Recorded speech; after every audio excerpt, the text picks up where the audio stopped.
शारदोत्सव व्याख्यानमाला 2024 पुष्प 5 च्या निमित्ताने उपस्थित असलेले अतिथीगण व रसिक श्रोते, आपण सर्वजण या ठिकाणी उपस्थित झालात, आपल्या सर्वांचे हार्दिक स्वागत, वेलकम, सुस्वागतम सुस्वागतम. मित्रो, पालकत्व म्हणजे प्रेमाचा आपुलके ठेवा. पालकत्व म्हणजे प्रेमाचा आपुलके ठेवा, संकटाच्या वाटेवरचा आधाराचा मेवा. संकटाच्या वाटेवरचा आधाराचा मेवा. आज पालकत्व म्हणजे फक्त अन्न, वस्त्र, निवारा, शिक्षण देणं एवढ्यापुरते मर्यादित नसून पालकत्व किंवा पाल्याचा मानसिक दृष्टिकोन, भावना, बुद्धी, विचार प्रक्रिया आणि वागणूक योग्य मार्गावर नेणं ही सर्व जबाबदारी स्वीकारणं म्हणजे पालकत्व. पालक होणं सोपं, आईबाप होणं सोपं, पण पालक होणं कठीण या विषयावर आयोजित शारदोत्सव व्याख्यानमाला पुष्प 5 च्या निमित्ताने उपस्थित कार्यक्रमाचे अध्यक्ष प्राचार्य डॉक्टर शत्रुघ्न पाटोळे सर, प्रमुख वक्ते माननीय श्री ज्ञानेश्वर शेंडे सर जळगाव, आमंत्रित सर्व अतिथीगण, वाचनालयाचे सन्माननीय पदाधिकारी व सुजाण रसिक श्रोते, आपण सर्वजण या ठिकाणी उपस्थित झालात. आपल्या सर्वांचं वाचनालय आणि सांस्कृतिक समितीच्या वतीने हार्दिक स्वागत, वेलकम, सुस्वागतम सुस्वागतम. मान्यवरांना विनंती करतो की त्यांनी प्रतिमांचं पूजन करावं.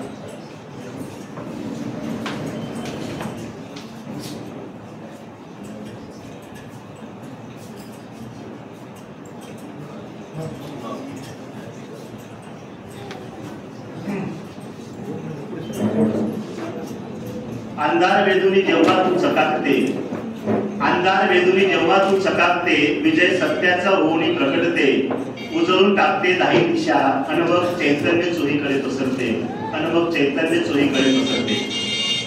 असे चैतन्य पसरविणारी देवी मा शारदा आणि हिंदवी स्वराज्याचे संस्थापक छत्रपती शिवाजी महाराज यांच्या पुतळ्याचं पूजन मान्यवर करीत आहे.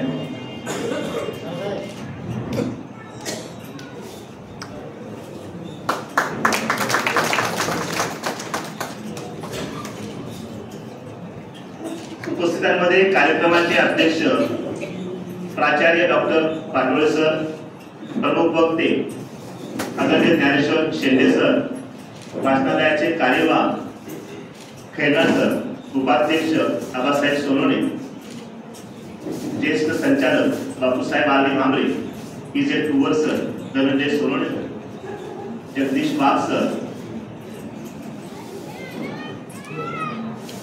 मान्यवरांना विनंती की त्यांनी स्थानापन्न व्हावं.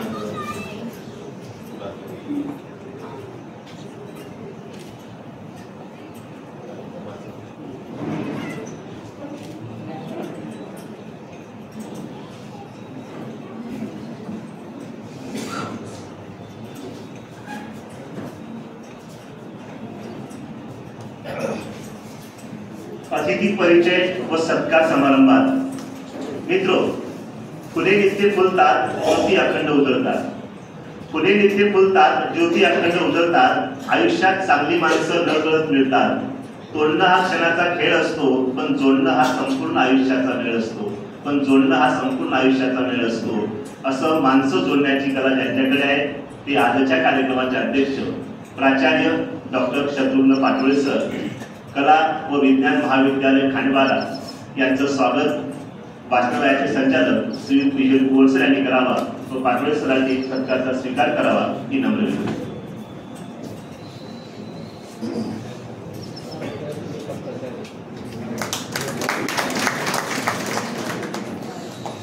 धन्यवाद सर.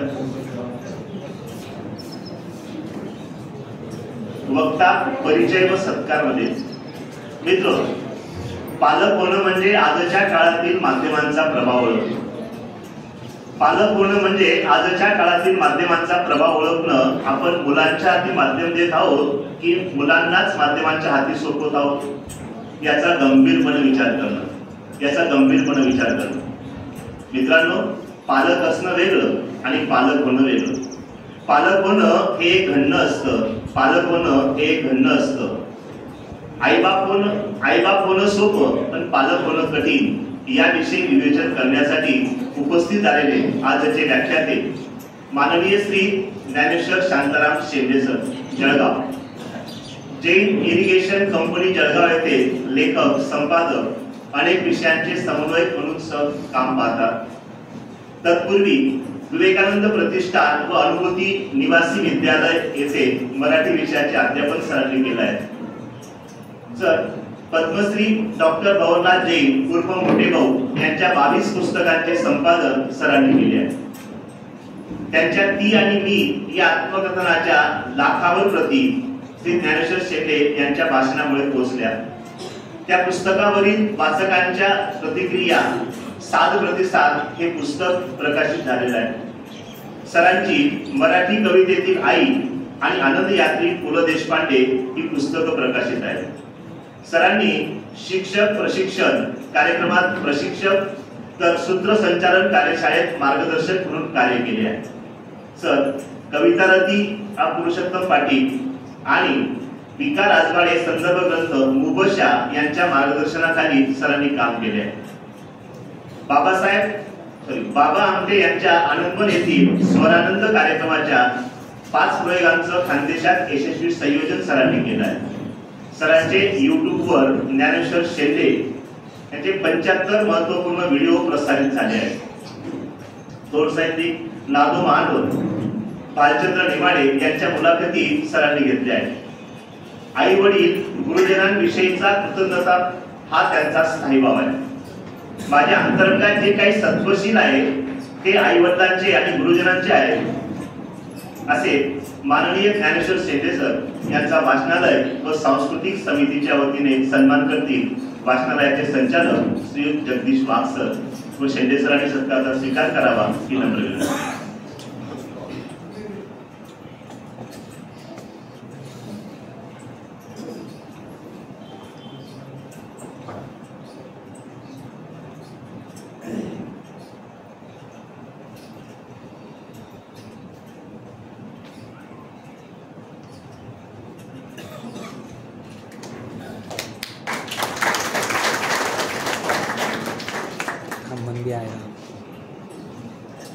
धन्यवाद सर.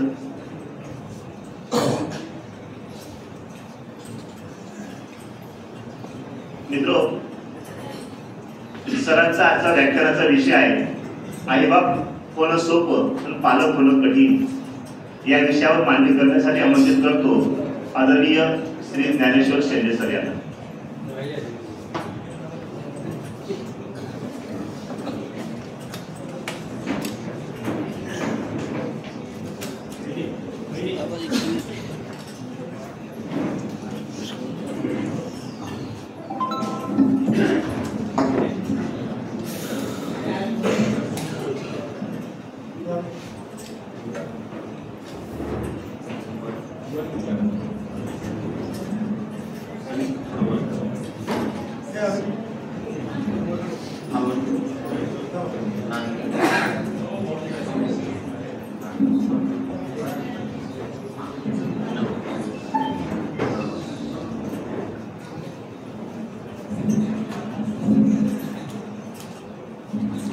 श्री छत्रपती शिवाजी वाचनालय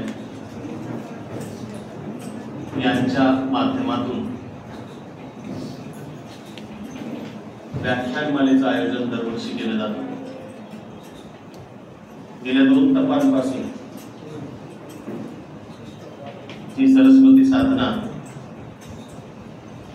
विचारपूर्वक, जाणीवपूर्वक सामाजिक बांधिलकीचं भान ठेवून सुरू आहे. त्याचा मनापासून आनंद वाटतो.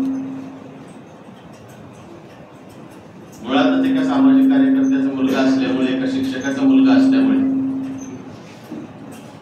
आणि स्वाध्याय परिवाराच्या संबंधित आईचंही काम माझ्या असल्यामुळे एकूण या सगळ्या सामाजिक, सांस्कृतिक, शैक्षणिक कामाविषयी नितांत आदर भावना माझ्या मनामध्ये आहे. व्यासपीठावरील मान्यवरांनाही मी आदरपूर्वक नमस्कार करतो. भरपूर आहे. भगिनींची संख्या मोठ्या प्रमाणात आहे. बरोबरीने आहे की 2-4 संख्येने कमी जास्त आहे, या मोजमापात काही पडत नाही. पण आलेले सगळे रसिक श्रोते, या माता भगिनी आणि तुम्ही सर्व जाणकार श्रोते, ज्यांचे व्याख्यानमालेमुळे आणि आपल्या आजपर्यंतच्या जगण्यामुळे जे काम तयार झाले आहे, मन तयार झालेलं आहे, तुम्हाला सगळ्यांना आदरपूर्वक नमस्कार.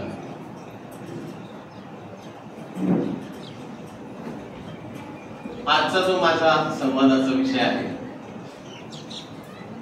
तो आईबाप होणं सोपं, पालक होणं कठीण आहे. हा विषयच मोठा कठीण आहे.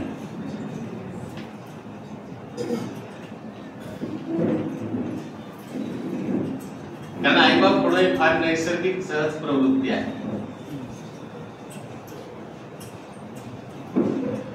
एकूण विवाह संस्थेच्या संदर्भामध्ये विचार करत असताना फार गंभीर होऊन जातो आपण.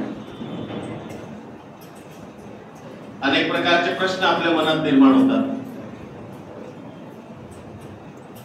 हे सर्व कुणी कुठे लिहून ठेवलं होतं का? हे असंच का होतं? मला माझ्या विचारांनी नवीन काही करता येणार नाही का? असे प्रश्न ज्यावेळी वयाने तरुण तरुणी, आपले मुलं, आपल्या नात्यातले भाचा भाची, आपले पुतणे, आपल्या पुतण्या आपल्याला विचारतात, तुम्ही तर फार भाषण व्याख्यान देतात, तुम्ही या सगळ्या गोष्टींचा गंभीरपणे कधी विचार केला आहे का? त्यावेळी खरोखरच हादरायला होतं, एकदम धसका बसतो मनाला. कारण आपल्या सभोवतालच्या अजब दुनियादारीत आपण ज्यावेळी एकूण या सगळ्या गोष्टीचा इम्पॅक्ट पाहतोय, परिणाम पाहतोय, प्रभाव पाहतोय, त्यावेळी माणसाच्या डोळ्यात अश्रू आल्याशिवाय राहत. वरवर फार छान आहे, फार गुंडस आहे, फार सुंदर आहे, मन वेधून घेणार आहे. पण बहुतांश कुटुंब संस्थेतलं वातावरण अतिशय त्रासदायक आहे आणि आपल्याला सत्याचा आरसा कोणी दाखवणार नकोय. आमच्या परिचयाच्या एका कवीने यासाठी लिहिलं होतं की ती चौकट त्या आरशासमोर उभी राहिली, तिला तिची तेवढी प्रतिमा दिसली आणि तिने ती चौकट फोडून टाकली आणि ती तिला सर्व व्यापक दिसली. मग तिला लक्षात आलं की आपण फारच उंच आहे, पण फारच मोठे आहे, आपण विशाल आहोत. हे जे चौकट मोडण्याचं काम आहे, याच्याकडे आपल्याकडे समाज फार वेगळ्या दृष्टीने पाहतो, त्याला वेगवेगळे अर्थ लावले जातात. पुरुष आणि स्त्री वागण्याचा जो भाग आहे तो बऱ्याचदा त्याच घटना, त्याच कृती, तेच प्रसंग याचं जर आपण थोडं बारकाईने अवलोकन केलं, सूक्ष्मातिसूक्ष्म बारकाईने, तर बऱ्याचदा पुरुष जेव्हा जी गोष्ट करतो त्यावेळी त्याच्याविषयी उमटणाऱ्या प्रतिक्रिया समाजाच्या, नातेवाईकांच्या, आप्तस्वकीयांच्या आणि सगळ्यांच्या, मीडियाच्या सुद्धा थोड्या वेगळ्या स्वरूपाच्या असतात. आणि तेच जर एखाद्या मुलीने, एखाद्या स्त्रीने केलं तर त्याच्या वेगळ्या स्वरूपाच्या असतात. याचं कारण आपण अजूनही पितृसत्ताक समाज, पुरुष प्रधान संस्कृतीतून बऱ्यापैकी बाहेर आलेलो नाही. आता मी अशाच पद्धतीने हा सगळा विषय पुढे नेणार आहे असं मुळीच समजू नका. आपण अधूनमधून थोडस हास्य विनोद पण करणार आहोत. कारण जगणं वृक्ष होऊ नये, नाहीतर ते बेताल होतं, बेच होतं, नको नकोसं वाटायला. जगणं थोडंसं खुसखुशीत, आनंददायक, सौख्यदायक असं सुद्धा असलं पाहिजे. आणि आपल्याला फुलं शिकवतात, म्हणजे पाहायला नसलं कोणी, एका लग्नपत्रिकेत फार सुंदर वेळी होते, आहेर आणू नका एवढंच म्हणायचं होतं खरं त्यांना, जे अनेक जण म्हणतात. त्यापेक्षा काही पुस्तक द्या किंवा काही नाही आणलं तरी चालेल. त्यांनी असं लिहिलं होतं, पाहायला नसलं कुणी तरी फुलं फुलतात आणि फुल्या दिल्याने दाद दिली अधिक फुलतात. म्हणून हर्ष फुलांच्या या बागेत येताना फक्त आपुलकीची नजर आणा, हर्षफुलांच्या बागेत येताना फक्त आपुलकीची नजर आणा, नको दुसऱ्या नजर आणा, नको दुसऱ्या नजर आणा. मला कामाला काही नको म्हणा तुमच्याकडून, फक्त आपुलकीची नजर आणायची दुर्मिळ झाली. आमच्या म्हणणं बाकीच्या ठिकाणी जेव्हा फिरतो आम्ही भाषण व्याख्यानांसाठी, त्यावेळी आमच्या म्हणणं वेगळं आहे. तो धुळे अगदी आपल्या जवळच आहे. धुळ्याचे एक प्रसिद्ध कवी आहे, त्याची या स्त्री पुरुषाविषयी, पती पत्नी नात्याविषयी फार सुंदर एक कविता आहे. काही ना काही निमित्ताने तुम्ही ती कदाचित ऐकली असेल, मला माहित नाही, पण कशा प्रकारचं एक जगणं आपल्या समोर आणते ते बघा. आपण ती ऐकूया, छान त्याचा आनंद घेऊ. चार भिंती एक दार, दोन खिडक्या त्याही मोठ्या, एक कोटा पण छोटा, मी माझ्या मुलांची 3 असे एकूण 5, पगार 105, म्हणजे प्रत्येकी 21. जीव होतो का सर्व, तरी संसार माझा सुखी आहे, कारण बायको माझी मुखी आहे.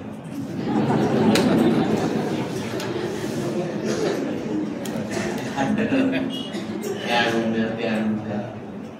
नवरात्रीच्या 9 रंग कळालेत माझ्याकडे, त्यातला 4थ्या दिवसाचा 5व्या दिवसाचा नाही हो वगैरे वगैरे जे काय असेल. योगायोग नवरात्र म्हणून आलं. एखादा कवी, एखादा साहित्यिक किंवा एखादा पत्रकार, एखादा संपादक जेव्हा काही लिहून जातो ना, त्याच्या तळाशी त्याला आणखी काहीतरी वेगळं सांगायचं असतं. तो आपल्या एकूण सगळ्या जगण्यावर वेगळं भाष्य करत असतो. त्याला तेवढाच एक विनोद, खुसखुशीतपणा असं काही साधायचं नसतं, त्याच्या पलीकडे त्याला जायचं असतं. जगदीश जोगळेकरांनी ते लिहिलं, ते फार सुंदर आहे, त्याला फार मोठा गहन अर्थ सुद्धा आहे. पु ल देशपांडेंनी दिवाळी अंकात ती कविता वाचली पुण्याला, आणि त्याला पत्र लिहिलं, प्रिय जगदीश, तू कवितेचा शेवट छान केलाय, मला कविता आवडली सगळी, कवितेचा शेवट जास्त आवडला. संसार माझा सुखी, कारण बायको माझी मुखी. पण माझ्या सगळ्या सांसारिक चित्रानुसार स्वतःच्या, कारण सुनीताबाई फार कडक होत्या, त्यांनी फार व्यवहारात ठेवलं फुलांना. फुला अफाट कलावंत होता, त्यांना एका मर्यादेत बरोबर आर्थिक व्यवहारात बांधून ठेवला आयुष्यात, म्हणून ते 80 लाखाच्या वर देणग्या देऊ शकते. तर सुनीताबाईंचा कडक शिस्तशीर स्वभाव होता, म्हणून फुलं म्हणाले की जगदीश, ही कविता मी लिहिली असती तर शेवट असा केला असता, तरी संसाराचा रंग माझ्या गहिरा आहे, कारण मी बहिरा आहे.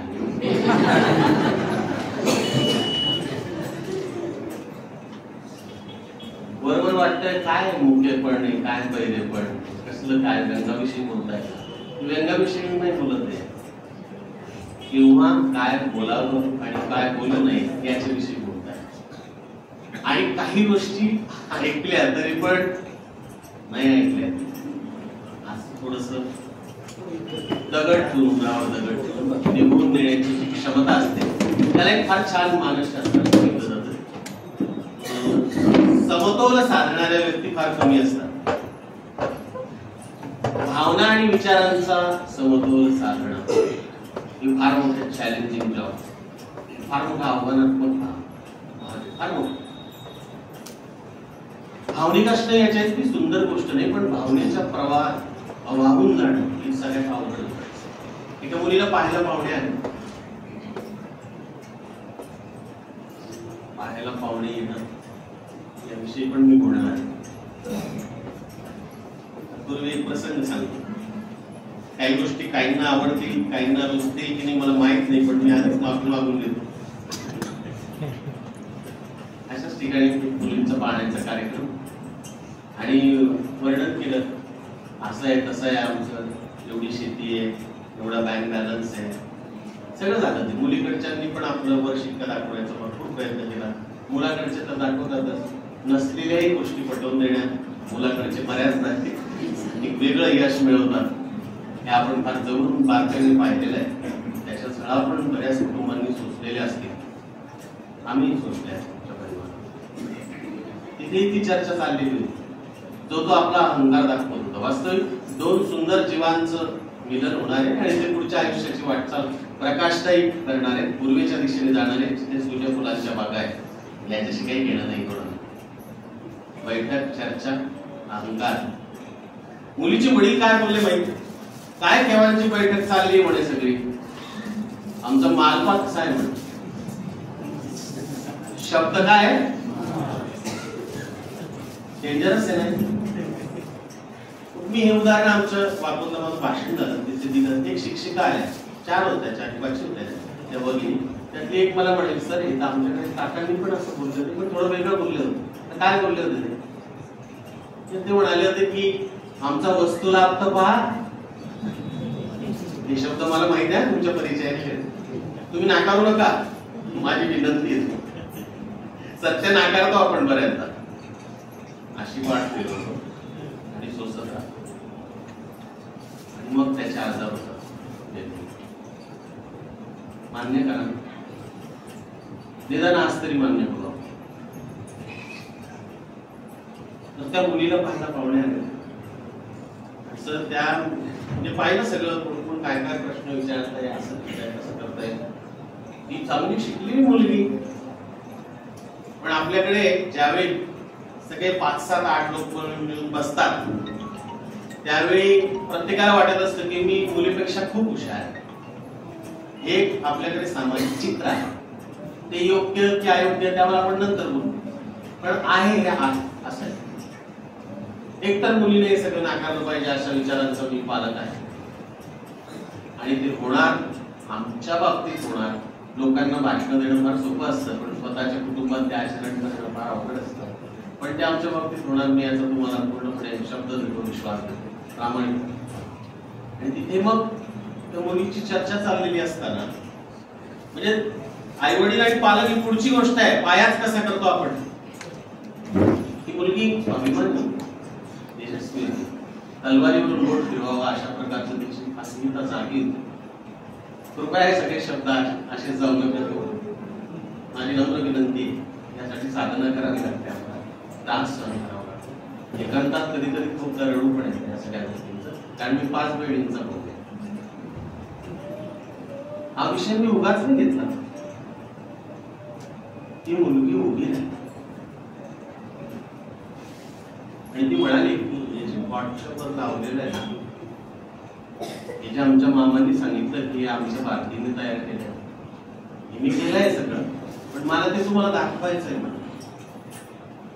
म्हणजे बाजूला बाजू उभी राहिली आणि तिने तुझं काय बदल राजपूर्वी ते मण्यांचं करायचे ना, ते उदाहरण ऐकलं होतं एका साहित्यिकाचं. ती उभी राहिली, तिने ते खाली आणलं, सांगितलं की बर तुम्हाला छान दिसतंय सगळं. हो, मलाही आनंद होतो मी केल्याचं. तिथे ती मागची बाजू दाखवली, तिथे गुंते होते सगळे, सरळ सरळ नव्हतं सगळं. की माझ्या वडिलांचं हृदय काळीच आहे म्हणून.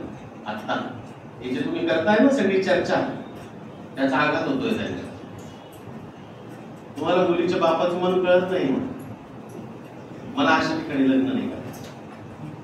इतका वेळ, इतक्या मोठ्या प्रमाणामध्ये, इतक्या बराच वेळपासून तुम्ही तो विषय लांबवलाय, ताणलाय. अशा घरात मला जायचं नाही. पुढचं चित्र मला वेगळं वाटतं, धोकादायक वाटतं.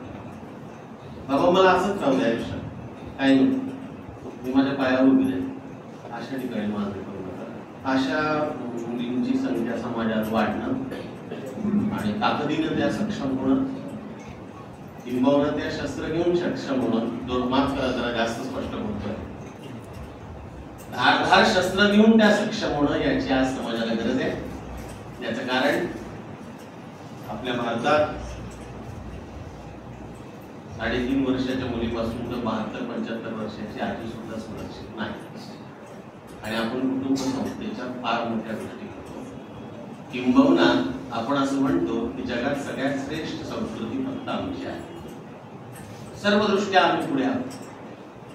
आमच्यासारखं सुंदर, आमच्यासारखं छान, आमच्यासारखं वैभवशाली, आमच्यासारखं देखणं, आमच्यासारखे ज्ञानवंत लोक, आमच्यासारखे प्रतिभाशाली लोक, या जगाला ज्ञान देणारी माणसं इथेच घडली. मान्य नाही सगळं, त्यात तुम्ही कुठे आहात?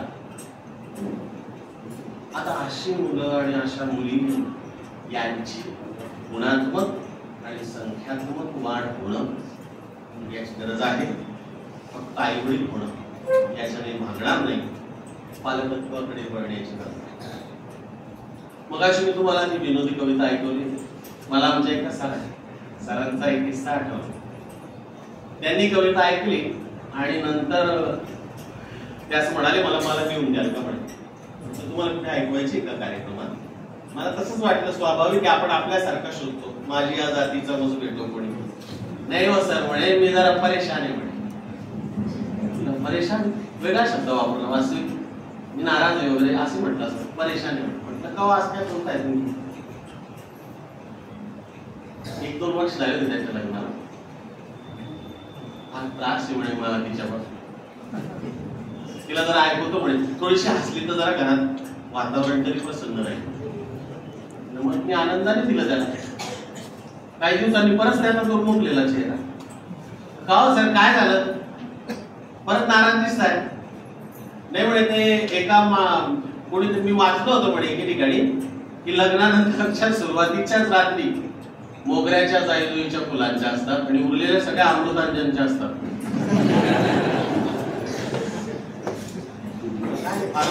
वाढली म्हटलं तुमच्या.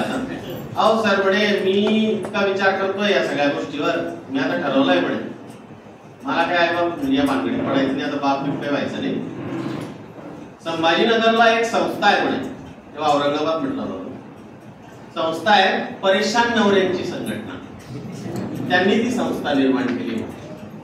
त्यांचा कावळा प्रतीक आहे म्हणे, त्यांनी डिटेल अभ्यास केलेला. कावळा प्रतीक आहे त्यांचा आणि वडाला ते उलट्या फेऱ्या मारतात. अशी पत्नी कधी न मिळो त्याच्यासाठी. हे चित्र आहे, हे चित्र आहे. काही मात्र चित्र असे आहेत जे मनाला ऊर्जा देणारे, ताकद देणारे, प्रेरणा देणारे. आपण अनेकांविषयी म्हणजे आदर बाळगून आहोत. बरं, एक आपण एक स्पष्ट करूया, हा संवाद साधताना आई वडील जे आहेत त्या सगळ्यांपेक्षा आता हा व्यासपीठावरून बोलणारा त्यांच्यापेक्षाही श्रेष्ठ आहे असं अजिबात होणार नाही. कारण आई वडिलांमुळेच तो निर्माण झाला, प्रश्न तो नाहीये. त्या सगळ्यांना कृतज्ञतापूर्वक वंदन आहे, कायमच आहे. फक्त हे जे काही ट्रान्सफॉर्मेशन आहे, तो काही बदल आहे ना, म्हणजे परिवर्तनाची जी काही बाजू आहे ना, नुसतं आई वडील असणं आणि पालक असणं याच्यातल्या लांबी रुंदीचा भाग आणि याच्यातल्या सगळ्या शास्त्राचा भाग, याच्यातलं म्हणून एक असणार अध्यात्म आपण शोधणार आहोत. याच्यातलं म्हणून एक चांगुलपणा आपण पाहणार आहोत. आपण असा ते कलही द्यायचे ना पूर्वी भांड्याला, तसं आपण काही विषयांना थोडी कलही देऊन पाहणार. आणि आपण मग आहेत ज्यांच्या पोटी जन्माला आलो त्यांचेच मोजमाप न काढता आणि त्यांची माप न घेता किंवा तशा प्रकारची अवज्ञा न करता, चुकूनही त्यांच्याविषयी वाईट उद्गार न काढता आपल्याला काय करता येईल हा विषय आहे. आता जरा काही आई वडील होऊन बरेच वर्षे झाले असते, काहींची मुलं फार लहान असतील, काहींच्या घरात नात नातू छोटे असतील. मी मगाशी उल्लेख केला त्याप्रमाणे पुन्हा सांगतो, या सगळ्या सूर्यफुलांच्या बाग आहेत. या स्वच्छ सुंदर आणि पूर्वेच्या दिशेने पाहणार. त्यांच्याकडे पाहिल्यावर असं वाटतं की वाह किती छान आहे ती मुलं मुली, या उजळत्या दिशा आहेत. मग या कुठल्याही प्रकारच्या बाह्य प्रदूषणाने मलिन होणार नाही, प्रदूषित होणार नाही, कारवंडून जाणार नाही. याची जबाबदारी कोणाची? पालकांची. त्या पालकांविषयी आपल्याला बोलायचं. बहुतांश आई वडिलांच्याकडे काय असतं? एका शाळेच्या सर्वेक्षणानिमित्त आम्ही 3 शिक्षक गेलो. त्या मुलांनी रडत रडत काही गोष्टी ज्या सांगितल्या त्या अशा: आई धुणं भांडे करते, वडील पैसे हिसकावून घेतात, दारू पितात, मारहाण करतात. त्या मुलीला 94% मिळाले होतात दहावीत. आणि तिची पौष्टिक आहाराची, कपड्यांची, सगळं शूज पासून सगळं, अशी एक शाळा आहे. सगळी सोय झाली, जाण्या येण्यापासून सगळं. अशा प्रकारचे आई वडील आहेत म्हणाले की वातावरण इतकं खराब आहे, माझी आई रात्र रात्र रडत राहते आणि मी तिच्याकडे पाहू की पुस्तकांकडे पाहू, अभ्यास करू की काय. आता आपण असं म्हणतो की हे दारू पिणाऱ्यांच्या, व्यसनी लोकांच्या आणि अशा प्रकारचं लोकांच्याच घरातलं चित्र आहे. पण प्रामाणिकपणे विचार करून, आत्मपरीक्षण करून, स्वतःच्या आत डोकावून एक प्रश्न हाही विचारूया. तुमच्या आमच्यापैकी बऱ्याच जणांच्या घरात पण बऱ्याचदा आईवडिलांच्या वादविवादामुळे, नासमजदारीमुळे, सामंजस्य नसल्यामुळे फुलासारखी उमलणारी मुलं कोमेजून जातात आणि एकांतात जाऊन बसतात. आणि मग मोबाईल किंवा इतर अशा काही प्रकारच्या गोष्टी की ज्या आपल्याला माहीत असतात किंवा आपल्याला माहीत असून आपण दुर्लक्ष करतो, तर कळत ना कळत वेगळ्या मार्गाला लागतात.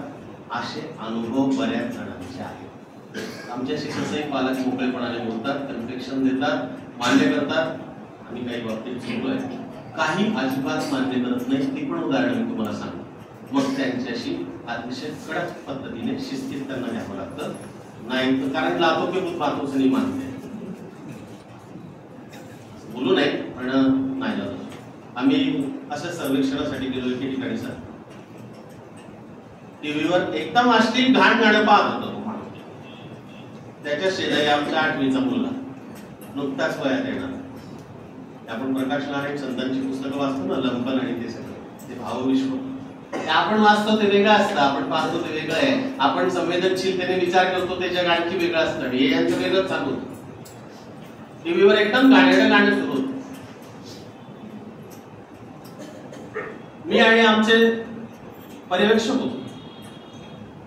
ते संपूर्ण आपल्या जगण्यात शिस्तबद्ध, काटेकोर, आमच्यासारखं आम्ही तरी जरा मोकळं ढाकळं बोलू, राहू, छान जे काय असेल त्यांचं सगळ्या बाबतीत काटेकोरपणा, गणित भूमितीची शिस्त मुळात. असा माणूस आमच्या सोबत आलेला असतानाही ते पालक टीव्हीवरून नजर हटवायला तयार नाही. फक्त आल्यावर एवढं नमस्कार बस तेवढंच. त्यांना मला सांगावं लागलं की थोडा आवाज कमी करता का?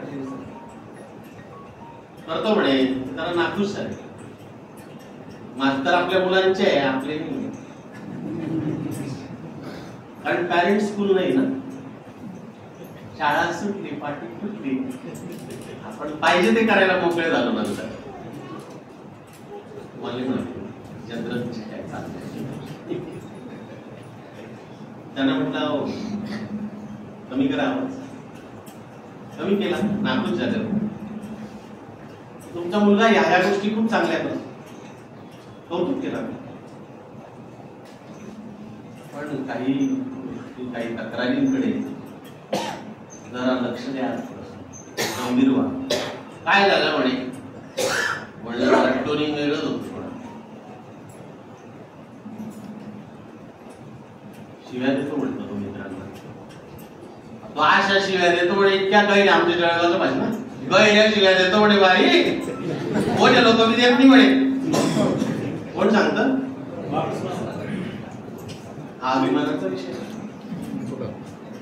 म्हटलं तुम्हाला काही लाज लज्जा शरम असं काय बोलताय म्हणे आमच्या घरी. आवाज खाली म्हटला. तुझा म्हटलं मध्ये गेलं मग त्यांच्या पद्धतीने काही ठिकाणी असं करावं लागतं. ते नाईलाज असतो ना माणसाला, ते शस्त्र काढावं. याच्या उलट काही पालकांचं मला सांगायचंय तुम्हाला. आई वडील आणि पालकातला फरक तुम्हाला मी जे उदाहरणं देणार आहे त्यातून आपोआप रिअलाइज होईल, आपोआप कळेल, आपोआप समजेल.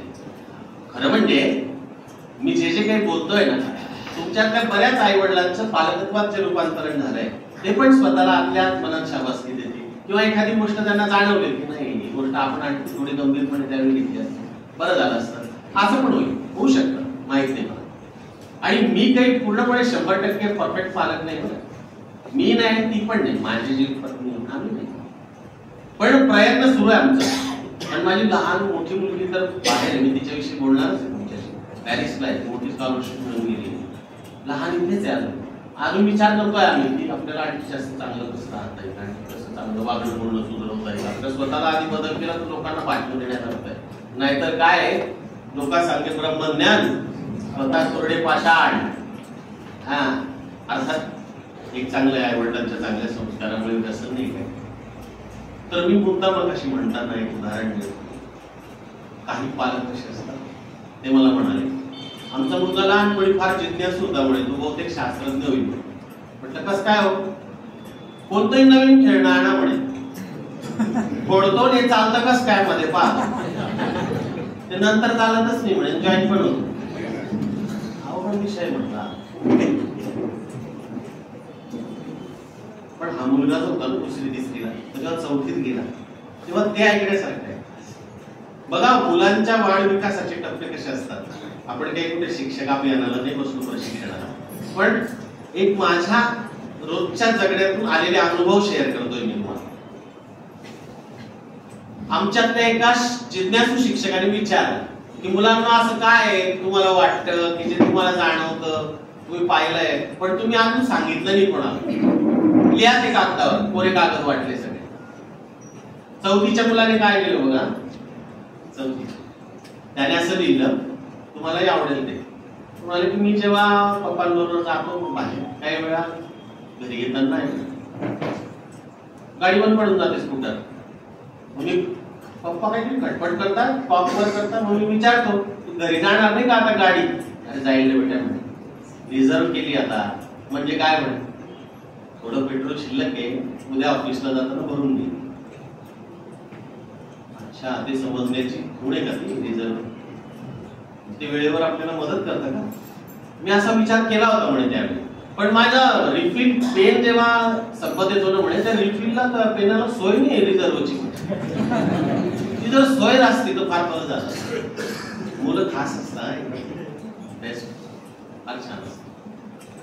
थोडं आपण डोळे त्या दृष्टीने पाहिलं. अर्थात आपण आपल्या अपत्यांवर फार प्रेम करतो, पण तुम्ही प्रेम करत असताना आपण बऱ्याचदा त्यांच्या दुर्गुणांना पण प्रोत्साहन देतो. आणि त्या दुर्गुणांना प्रोत्साहन देणारे कुटुंबासाठी, समाजासाठी आणि जिथे जिथे म्हणून ते जातात प्रवासात आणि कुठे, तिथे म्हणून ते आपला स्वतःचा एक वेगळा प्रभाव दाखवतात. प्रसंगी जर आपण त्याच्या उद्धटपणाला कटपाणी घातला असेल, मार पण इतकं बदलतात तो. आणि मग लक्षात येतं की कुठेतरी धोरणच चूक झाली, दुर्लक्ष झालं. याचं एक अतिशय वाईट उदाहरण गेल्या 1-2 महिन्यांपूर्वी आपण पाहिलं. अतिश्रीमंतांच्या मुलांना गाडी चालवायला देणं आणि त्यातून मग निष्पाप जीवाची घटना बळी जाणं. पाहिलंय आपण, ऐकलंय, वाचलंय, हळहळलोय, आपण कळकळलोय. पण आपण त्यातून काही घेतलंय का हे महत्त्वाचं. काही पालक मी असे पाहिले, अहो सर आमच्या मुलांचं बोलणं सुस्पष्ट आणि छान झालं पाहिजे. वाटतं आम्हाला की त्याने इतकं अस्खलित, इतकं छान विचारांचं सगळं चांगलं बोललं पाहिजे. म्हटलं तुम्ही असं कॉम्प्लेक्स बाळगून येता, कारण बऱ्याच लोकांना न्यूनगंड असतो, विनाकारण असतो, काही ठेवण्याचं कारण नाही. उदाहरणार्थ आता मराठी भाषा अभिजात हे जे काही ज्यावेळी आलं सगळं, आता अभिजात झाली, अभिजात झाली, अभिजात झाली. मग मला विचारायचं काय म्हणजे काय झालं, म्हणजे काय झालं. म्हटलं काय नाही, खूप चांगली गोष्ट आहे आणि आपण त्याच्याकडे चांगलं बघायचं, छान म्हणायचं, अभिनंदन करायचं, ज्यांनी त्यासाठी कष्ट घेतले त्यांचं कौतुक करायचं वगैरे वगैरे. पण खरं म्हणजे मला एक समजून सांगा, खेडेगावातली बोलणारी आई, ग्रामीण बोली बोलणारी आई, महानगरात राहणारी आई आणि प्रमाण भाषेत वर्गात अध्यापन करणारी कधी प्राध्यापिका, ती जी काही प्रमाण भाषेत जास्त सगळ्या संज्ञा घेऊन, दाखले देऊन, दृष्टांत देऊन बोलते आणि सगळे टिपणं सगळ्यांना त्या विद्यार्थ्यांना पटवून देते, तिचं ते मराठी. आणि अप्पा बळवंत चौकात पुण्यात चालतं ते मराठी. याच्यात फरक आहे की वेगवेगळ्या आईच्या मुखातून ऐकलेली वाणी घेऊन ते मोठे झाले, बरोबर. मग ही आई कमी दर्जाची, ही अभिजात असं म्हणता येईल का? प्रत्येक आई श्रेष्ठ आहे आपल्याला. आमचे इंद्रजित बालेराव सर जे लिहितात ते श्रेष्ठ आहे, आमचे प्रेरणा सर जे लिहितात ते श्रेष्ठ आहे, आमचे रावसाहेब कुमार लिहितात ते श्रेष्ठ आहे, आणि पुण्यातलं कोणी लिहिणार असेल ते श्रेष्ठ आहे. ज्याप्रमाणे आईचं विदघाटेचं एक फार सुंदर वाक्य आहे, ते वेगळ्या संदर्भात आहे, ते योगायोगानं आता क्लिक झालं. विदघाटा असं घाटे असं म्हणाले होते, त्यावेळी फार संस्कृतचं महत्व द्यायचं आणि मराठीला थोडंसं इन असं चाललेलं होतं. आणि हिंदी तर खूप लोक बोलतात म्हणाले. घाटे असं म्हणाले होते, संस्कृत माझी आजी आहे, हिंदी माझी मावशी आहे, मराठी माझी आई आहे. तिघांना मी सन्मानाने पाठावर बसले, पण पाठांची अदलाबदल झालेलं मला सांगणार. आईच्या जागेवर आई बसेल, आजीच्या जागेवर आजीच बसेल आणि मावशीच्या जागेवर मावशी. ही एक दृष्टी फार महत्वाची. मगाशी मी एक संदर्भ दिला पालकांचा. काही पालक असं पाहिजे उच्चार आमच्या मुलांचे चांगले, मग त्यांना अथर्व शीर्ष म्हणायचं. अथर्व शीर्ष त्या मुलांनी खूप चांगल्या पद्धतीने आणि खरोखर त्याचे रिझल्ट खूप चांगल्या प्रकारे मिळाले. बऱ्याचदा सुभाषित चांगल्या प्रकारचे कोटेशन्स, छोट्या छोट्या गोष्टी या मुलांच्या वाढविकासाच्या टप्प्यामध्ये महत्वपूर्ण ठरल्या आहेत, असा एक शिक्षक आणि पालक म्हणून माझा स्वतःचा अनुभव आहे. माझ्या वैयक्तिक एका अनुभवाकडे जातो, नंतर मी माझ्या लेखीच्या संदर्भात बोलणार आहे. अभिमानास्पद असलं तर जरूर सांगावं, नसलं तर मग नाही जातो. ती लहान होती त्यावेळी मला असं वाटायचं की परंपरेने जे काही तिला दिलेलं आहे त्यानुसार तर तिचे विचार पण चांगले असतील, पण तिने शाळेत जर भाषण केलं एखादं किंवा निबंध लिहिताना थोडंसं वेगळं लिहिलं, 4 गोष्टी जर आल्या त्यात चांगल्या बरं होईल असं मला असं वाटायचं. आमचे एक मित्र आहेत म्हणजे त्यांचं एक कुतूहल नावाचं एक पुस्तक आहे, मी ते हुडकून काढलं. मी विचारलं आमच्या काही शिक्षकांना या बाबतीत, ते पण जाणकार होते. तुम्ही कुणाच्या सहवासात राहता याला फार महत्व आहे. सहवास फार मौलिक आहे आयुष्यात. ते जाणकार होते. ते मला म्हणाले की कुतूहल मध्ये जासं की ते काही मुलांच्या दृष्टीने चांगली पुस्तक असते. मी तपास केला तर दूरदर्शनवर जे अनंत भावे बातम्या द्यायचे ना त्यांची पुस्तकं होती सगळी, आणि ती मग मी लहानपणी घरी तिच्याशी शेअर करायचो, तिच्याशी बोलून हे करायचो. आता साधा सफरचंद हे आपण शब्द म्हणतो ना, तर भावेंनी मुद्दाम लहान लेकरांच्यासाठी लिहिलेल्या कवितेत त्याला सफरचंद फळा जोडलाय, सफरचंद वगैरे. आणि एकीकडे असं म्हटलंय की हसणारा सहज हसत हसत जातो डोंगर चढून, रडणारा तिथेच बसतो अडून. आणि शेवटी म्हटलं होतं की रडणाऱ्याचं एकच दुखणं, रडणं रडणं रडणं. कुठेतरी तर जाऊन बसला असेल. रडणं एवढं चांगलं नसतं म्हणून, निराश होणं एवढं चांगलं नसतं म्हणून, हसणं भारी असतं. त्या लेखीच्या मनात कुठेतरी तर एक बीज केलं असतं असं मला वाटतं. बीज अंकुरे अंकुरे उद्या मातीच्या खुशी, कसे रुजावे बियाणे माळ राणी पडतात. सोपं नसतंय. काही पालक असे पाहिले आहे की आम्ही रोज जेवताना शेतकऱ्याला आधी वंदन करतो, कृतज्ञता, बाबा तू पुन्हा ताण्यात राबतो तेव्हा आम्ही इथे स्थित बसू शकतो आणि तेव्हा आम्ही काहीतरी करू शकतो. एक दाणं पेरल्यावर हजारो दाणे निसर्ग आपल्याला देतो, निसर्गाचं, त्या पर्यावरणाचं, त्या शेतकऱ्याचं आणि आपल्यासाठी जे जे म्हणून कष्ट घेतात त्या सगळ्यांचं आपल्या माथ्यावर ऋण आहे. हे जे आईवडील आपल्या मुलांना बालपणापासून योग्य वयात योग्य टप्प्यात सांगतात, त्यांच्याकडनं ती कृतज्ञता प्रकट करून घेतात, कुणाला कसा रिस्पेक्ट द्यायचा याची गंभीरपणे जाणीव देतात, तिथे ती मुलं उत्तम प्रकारे करतात, असा माझा शिक्षक म्हणून आणि पालक म्हणून अनुभव आहे. अशा अनेक चांगल्या कुटुंबांचं मला तुम्हाला नावाचं उदाहरण देता येईल. आता प्रश्न असा आहे की मग बऱ्याच ठिकाणी असं असतं की आई वडील मुळात स्वभावाने, शिक्षणाने, सुसंस्कृतपणाने, विचारांनी व्यापक असतात, प्रगल्भ असतात. ते काही लेचेपेचे नसतात, ते पण आपल्यासाठी महत्वाचे असतात. तरी पण काही मुला मुलींना, विशिष्ट मुलांमध्ये काही अट्रॅक्शन्स निर्माण होतात, काही आकर्षणाच्या बाजू निर्माण होतात. त्या कशा होत्या सांगतो तुम्हाला. अशा लोकांचं आपल्या घरी येणं आपण बंद करणं गरजेचं आहे. ज्या पद्धतीने त्यांचं उठणं, बसणं, वागणं, बोलणं, भस्कन काहीतरी शब्द टाकणं, हे जे काही असतं ना, याचा अत्यंत वाईट परिणाम आपल्या लेकरांवर होतो. किंवाही काहीही बोलणं. आमच्या नात्यातल्या एका अशाच टाइमपास आणि एकामेकडे माणसाला मुलाला मी माझ्या घरी येणं बंद केलं याच्यासाठी, कारण हेच असतं. दुसरं एक उदाहरण सांगतो. उगाच जवळीक दाखवणं सुद्धा कट करता आली पाहिजे असं मला वाटतं. मी सगळं विनंतीपूर्वक बोलतोय. काय घ्यायचं काय नाही रसिक हो तुम्ही मायबाप आहात. संत ज्ञानेश्वरांनी म्हटलंय तर मी कोण, दाताचा ज्ञानेश्वर. त्यांनी म्हटलेलं आहे बघा, कट करता आलं पाहिजे काही लोकांना. माझ्या मोठ्या बहिणीच्या लग्नानंतरची गोष्ट आहे सर. ते एक आले मित्र होते त्यांचे तिच्या दिवशी. हा प्रांजळपणे खरा अनुभव सांगतोय ना तुम्हाला. मोठ्या बहिणीचं लग्न झालं, 4 बहिणीची लग्न बाकी. ते आले, जेवले. आमच्याकडे आदरात फार चांगल्या पद्धतीने होतं. त्यांना माहिती होतं की फार चांगला स्वभाव आहे नानांचा, आई पण चांगल्या स्वभावाने, आणि आपल्या ज्या बहिणी त्या खूप चांगल्या घराने. प्रश्न तो नाहीच आहे.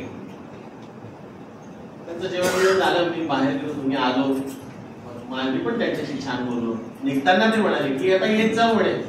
डोळ्याला आलं की घरी. मग मी त्यांना म्हणालो माझ्या आई वडिलांसमोर, माफ करा यापुढे आमच्याकडे यायचं.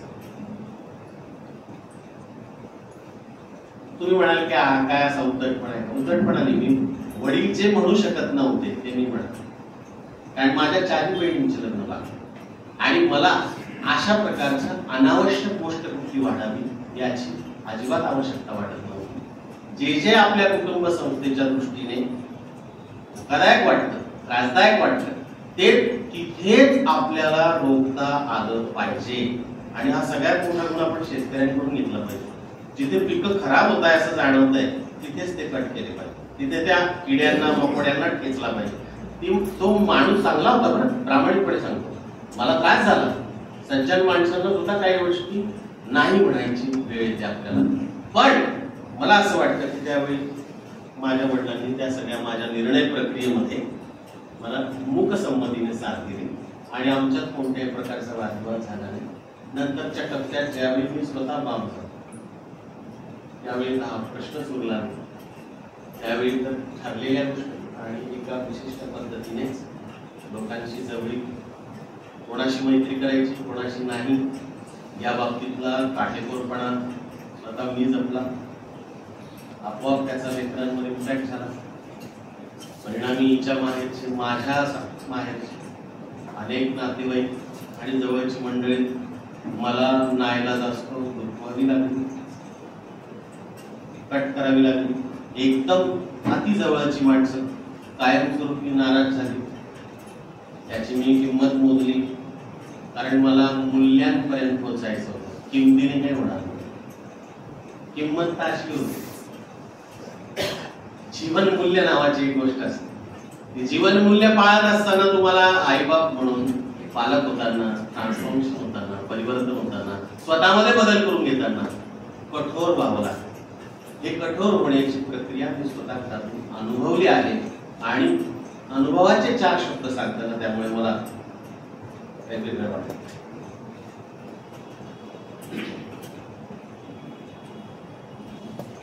ज्या ज्या व्यक्ती आपल्या सहवासात येतात त्यातील बऱ्याचशा हुशारकी मारणाऱ्या जास्त असतात. बऱ्याचदा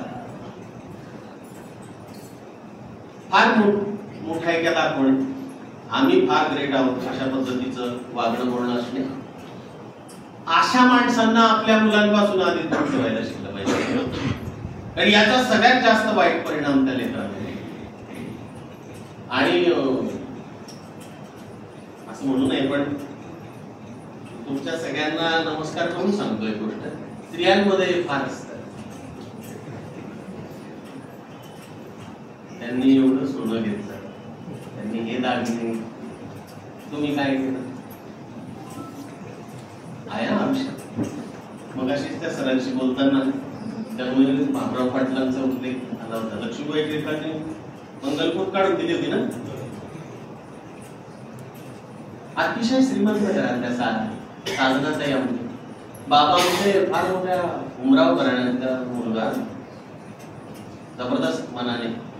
जेव्हा ते म्हणाले की आनंदवन निर्माण करायचं आहे, मी निघणार आहे उद्या सकाळी, हा कुष्ठरोगी बरोबर असणार आहे, एक गाय आणि आणखी एक सेवा, तू फार मोठ्या घराण्यातली बाबा, काटे घराण्यातली नागपूरची, बघ तू विचार कर.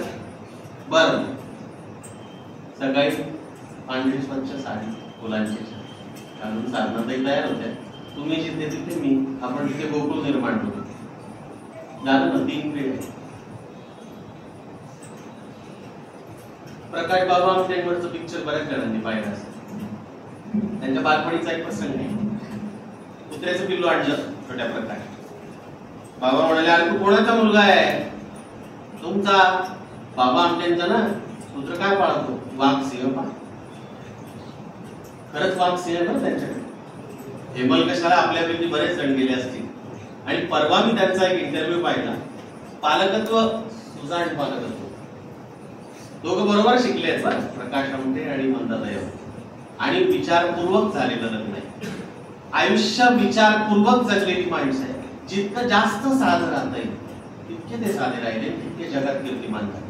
हाच आदर्श मुलांपुढे ठेवला आणि पिढ्यानं पिढ्या त्या दृष्टीने मुलं संस्कारी झाले. नव्या दिशा नव्या वाटा असं काही एक नवीन पुस्तक सरांचं येत आहे प्रकाश बाबा आमटेंचं.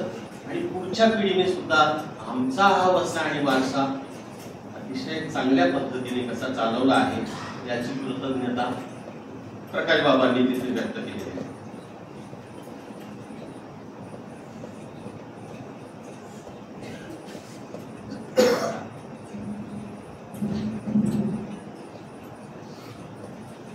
आणखी काही उदाहरण तुम्हाला सांगतो. आमच्या विवेकानंद प्रतिष्ठान संस्थेत ज्यावेळी मी शिक्षक या नात्याने काम करतो त्यावेळी आम्ही मुलांच्या जडणघडणीच्या दृष्टीने एक वेगळा प्रोजेक्ट राबवला होता.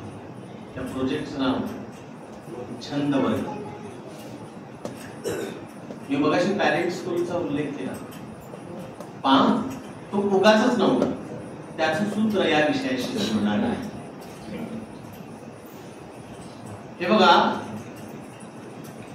पालक हा आई वडील हे मुलांना ऍडमिशन घेऊन देतात शाळेत आणि ते असं समजतात. म्हणजे आमचे मोठे भाऊ असं म्हणाले होते की बरेचसे असे मुलं पाहिले, कारण आमच्या रोज शाळा आहे, बरेचसे असे पाहिलेत म्हणाले की घरी पालक शिव्या देतील, एकमेकाला मार डॉक्टर देतील किंवा चुकीचं वागतील आणि काय सांगतील पुन्हा शाळेत, आमचा मुलगा एकदम एवन तयार झाला पाहिजे, आमचा मुलगा एकदम एवन तयार झाला पाहिजे. हो, तुम्ही घरी काय केलंय? वेगळंच करून ठेवलंय त्याला. तर अशी जबाबदारी शिक्षकांवर टाकतात. तर विवेकानंद प्रतिष्ठानमध्ये ज्यावेळी मी शिक्षक म्हणून काम करतो त्यावेळी ह्या सगळ्या गंभीर प्रश्नांना सामोरं जावं लागायचं की आई वडील आणि शाळा याचं नातं जोडताना नेमकं काय करावं लागतं. बघा काय प्रयोग केला आम्ही, तुम्हाला नक्की आवडेल. तुमच्यापैकी काही लोक शाळा आणि संस्थेशी संबंधित आहेत, त्यामुळे तुम्ही सुद्धा आपापल्या दृष्टीनं वेगवेगळे प्रयोग केले असणार, त्याचे आदान प्रदान. पण आता हा एकतर्फी संवाद आहे म्हणून छंद वर्ग सुरू केला. काही मुलं बेंचवर टकाटक टकाटक टकाटक, सवय असते बऱ्याच जणांना काय काय वाजव. त्याला म्हटलं तबल्यावर बोट फिरकव ना, शिट्टी मारायची, शिट्टी, बासरी वाजव ना, सुरत येतील छान. वर्गाबाहेर लक्ष असायचं, पक्षी निरीक्षण करा ना. अशी छंद वर्ग तासिकेत बसवले त्या. याचा इम्पॅक्ट इतका चांगला झाला तुम्हाला सांगतो. ते जे काही पालक आमच्याशी जोडले गेले ना, पालक हा शब्द मी जबाबदारीपूर्वक वापरतोय कारण आपल्या रोजच्या कामातला काही वेळ त्यांनी त्यावेळी शाळेत दिला आणि इतरांच्याही मुलांना त्यांना जे जे येत होतं ते शेअर केलं. त्या मुलांजवळ ते बसले आणि त्यांना ते शिकवलं, त्यांना ते घडवलं आणि त्यातून मग जे तुम्ही कदाचित ऐकून आहात मला माहिती, दुर्गा झाली गौरी सारखा एक फार मोठा नाट्य प्रयोग सुरू आहे. त्याचे आम्ही 10-15 प्रयोग केले. दुर्गा झाली गौरी. आता दुर्गा झाली गौरीचा उल्लेख का तुला ते सांगतो. यात एक आणखी मोठा विषय होता. त्यातले बरेचसे पॅरेंट्स आर्थिकदृष्ट्या अतिशय सक्षम होते. काही पॅरेंट्स मध्यम परिस्थितीतले आणि काही 20-25% गरीब आणि त्यातल्या त्यात निवासी शाळेत मुलांना ठेवणार. आणखी वेगवेगळे आयाम असतात या सगळ्यात. इकॉनॉमीला आपण वेगवेगळ्या दृष्टीने पाहू शकतो. तर ह्या सगळ्या पालकांच्या दृष्टीनं विचार करत असताना एक मुद्दा अधोरेखित करण्यासारखा होता, एक मुद्दा अंडरलाईन करण्यासारखा होता, तो म्हणजे श्रमप्रतिष्ठेचा संस्कार मुलांवर योग्य वयात होतोय. ते सुटत चाललंय आता, सुटत चाललंय. आमच्या मॅनेजमेंटच्या एका संचालकांनी त्याचा किस्सा सांगितला होता. त्याच्या जवळच्या एक नातेवाईक त्यांना काय म्हणाले ते माहिती आहे, आमचे जावई फार लकी आहेत म्हणे. कावर असं का म्हणतात, कावर इतरांचे जावई लकी नसतं का? नाही म्हणे, ऑफिस मध्ये जायचं, एसीत बसायचं, काहीच काम नसतं, पगार भरपूर आहे म्हणे.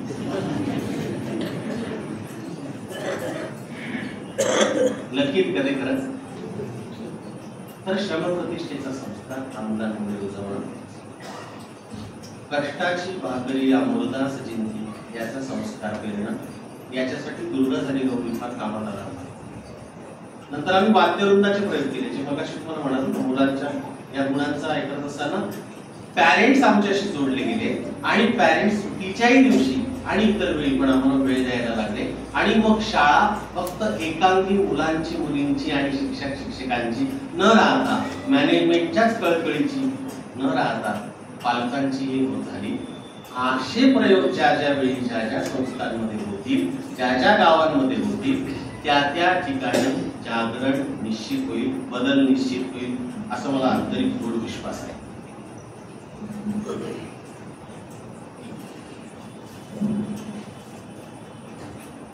मगाशी उल्लेख केला होता आनंदमनचा.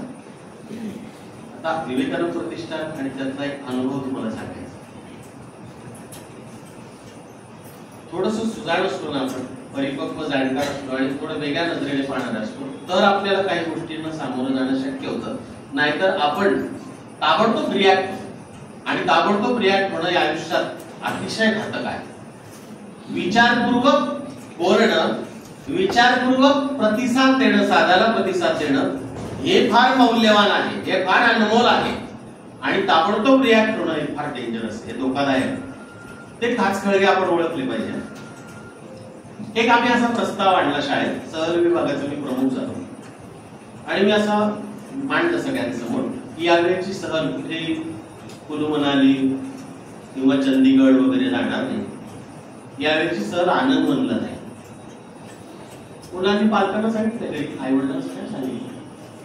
त्यातल्या काहींच्या रिॲक्शन आहेत खूप चांगली गोष्ट आहे. 100तल्या 3च होत्या तशा, बाकीच्यांच्या होत्या कुष्ठरोग्यांना पाहायला जायचंय, मुलांना कुष्ठरोगी दाखवणार आहे का, आणि त्यांच्या शरीराला काही इफेक्ट झाला तर काय होत नाही. बरं असं काही शास्त्र असं सांगतं, विज्ञान असं सांगतं की कुष्ठरोग्यांचा संसर्ग होऊन काही कुष्ठरोग होत नाही, तो आतूनच आलेला त्वचारोग आहे, लक्षात घ्या. पण रिॲक्ट होणं, भडक बोलणं, अति जास्त आपण काहीतरी कोणीतरी वेगळे आहोत अशा पद्धतीचा प्रतिसाद त्यावेळी मिळाला. परिणाम सांगतो तुम्हाला. पालक सभा घ्यावी लागली आम्हाला. संस्थाचालक म्हणाले की ज्या अगदी शिक्षकांनी हा प्रस्ताव समोर आणलाय आणि आमचे 3 शिक्षक तिथे आधी जाऊन राहून आले, याचा अर्थ आम्ही शिक्षकांच्या बाजूने आहोत, ते तुम्ही समजून घ्यायला पाहिजे. आणि आनंद म्हणला सहल गेली, आनंद म्हणला सहल. त्याच्या पुढे सांगतो, सुरुवातीला नागपूर येणारे 9वी-10वीचे मुलं मुली, तिथून येताना त्यांनी रेल्वेतले डबे स्वच्छ केले. एक शिक्षिका मला असं म्हणाल्या इंग्रजीच्या, रडत होत्या त्या, सर या सहल समितीत माझं नाव घेतलं.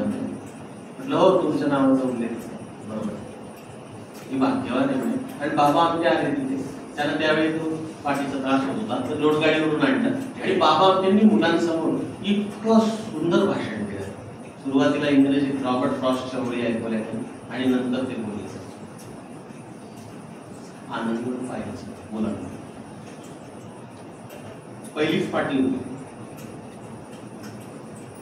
जिथे भीती आहे तेथे प्रीती नाही. हा बाबा काय म्हणतात, जेथे भीती आहे तेथे प्रीती नाही, आणि जेथे प्रीती नाही तेथे परमेश्वर कोठून असणार. विचार करूया आपण या वाक्याचा. ज्या 2 सुंदर सुकोमल नाजूक नात्यात भीती वास करते, त्या नात्यात कधीच प्रीती नसते. हे आपण ताबडतोब काढून टाकलं पाहिजे मनातून की मी माझ्या दडपशाहीतून, माझ्या भीतीतून कोणाचं तरी प्रेम मिळते. नाही, अजिबात शक्य नाही. कोणत्याही पातळीला तुम्ही करून पहा प्रयत्न फुल होण्यासाठी, कुठेल ती विखरून जाईल. एक फार चांगली कविता या संदर्भात मी आणली, ती मुलांच्या संदर्भात प्रेमाचं पांघरून जातं या विषयावरची. पण लाडवू नका किंवा त्यांचं सुरवंटाचा कोश ज्याचा त्याने फोडला पाहिजे. तसं प्रेम हे त्या नाजूक फुलासारखे, जेथे भीती आहे तेथे प्रीती नाही, आणि जेथे प्रीती नाही तेथे परमेश्वर बोलून लागला. पुढची पाठी होती, गुलाब देणाऱ्या हातानं सुगंध चिकटल्याशिवाय काय काय एक एक वचन आहे बघ. स्वतः आधी काम केलंय. दान नादान करतं, काम मोठं करतं. दान नादान करतं, काम मोठं करतं. आम्हाला तुमचं दान नको आहे, म्हणून ते कुष्ठरोगी तिथे कष्ट करून भाज्या पिकवतात, फळं पिकवतात. आता डॉक्टर विकास आमटे पुढचा वसा आणि वारसा, त्यांनी आपल्या वडिलांचं हे सगळं कर्तृत्व जगासमोर आलेलं असताना त्यांनी सुद्धा दुधाचा मोठा प्रकल्प सुरू केला आणि आणखी ते सगळं वाढवलंय. प्रकाश बाबांनी सगळं वाढवलंय. ह्या आनंदवनला गेल्यानंतर माझ्या विद्यार्थ्यांनी जे काही त्या वयात अनुभवलं, जे त्या वयात अनुभवणं मला जास्त मौलिक वाटत होतं एक शिक्षक म्हणून. कारण एक चांगला या मुलांचा गंभीरपणे विचार करणार, स्वतःची स्तुती नाही, त्याची आवश्यकताही नाही. एक शिक्षक हा एक उत्तम पालक असला पाहिजे. तो जितक्या आपल्या आई म्हणजे आपल्या लेकरांवर प्रेम करतो ना, बाप म्हणून आई म्हणून, तितकाच तो वर्गात गेल्यानंतर आपल्या मुला मुलींवर इतकंच प्रेम करत असेल तर तो खरा शिक्षक असं माझं. कधी कधी मलाही पालक म्हणून कठोर भूमिका या बाबतीत घ्यावी लागली. माझ्या मुली शिकत असताना ती पण उदाहरणं तुम्हाला मी देतो. एक शिक्षक होते, त्याला शिक्षक म्हणावं का आपण प्रश्न आहे. श्रीकृष्ण कसा असा पायाला आकडा देऊन उभा राहतो बासरी वाजवताना, तसे ते त्या उंबरठ्यावर उभे राहायचे आणि मोबाईलवर त्यांना जे वाटायचं आवडेल ते पाहत राहायचे. आणि मुलं मुली बाहेर जायचंय बाथरूमला वगैरे ते त्यांना विचारायला यायचे, त्यावेळी डोक व्हायचे. आमच्या मुलीने ऑब्झर्व केलं, पप्पा असं चाललंय शाळेत. दुसऱ्याच दिवशी शाळेत गेलो, उपप्राचार्य माझे मित्र होते चांगले, त्यांना म्हटलं मला त्या सरांशी बोलायचं म्हणे नाही, तुमची माणी जरा वेगळंच बोलेल म्हणे. बर मग काय करायचं, घरी जा म्हणे तुम्ही.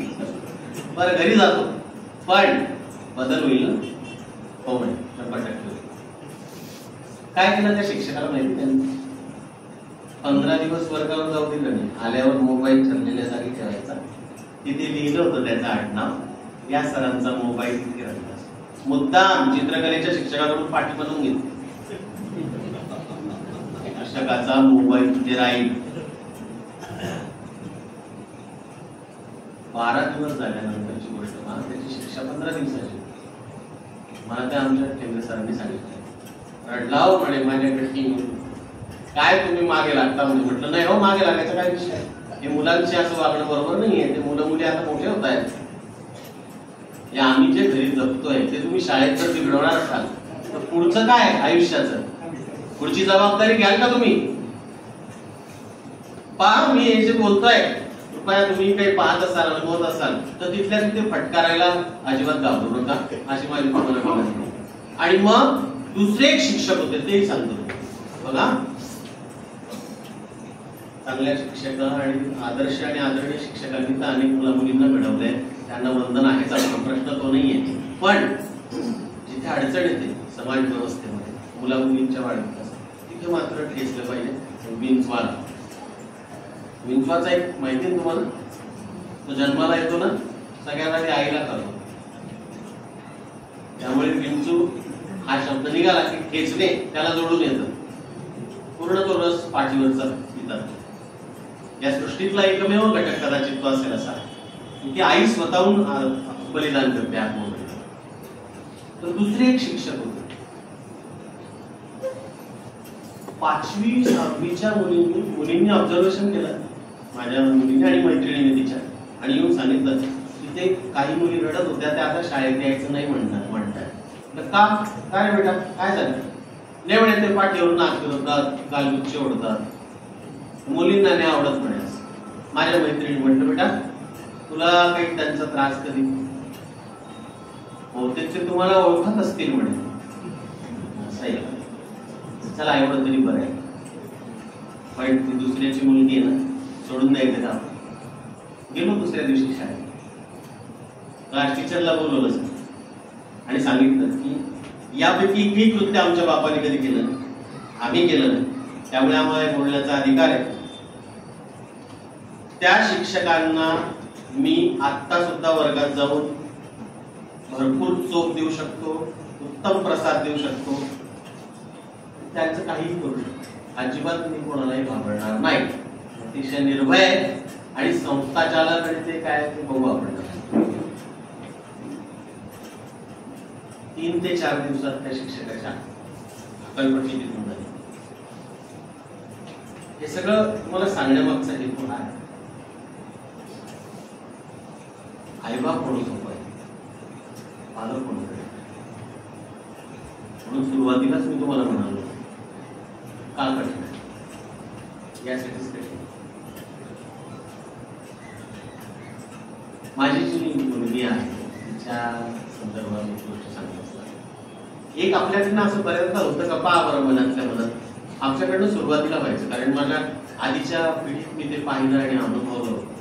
आपण बऱ्याचदा इतर मुलामुलींचं इतकं कौतुक करतो,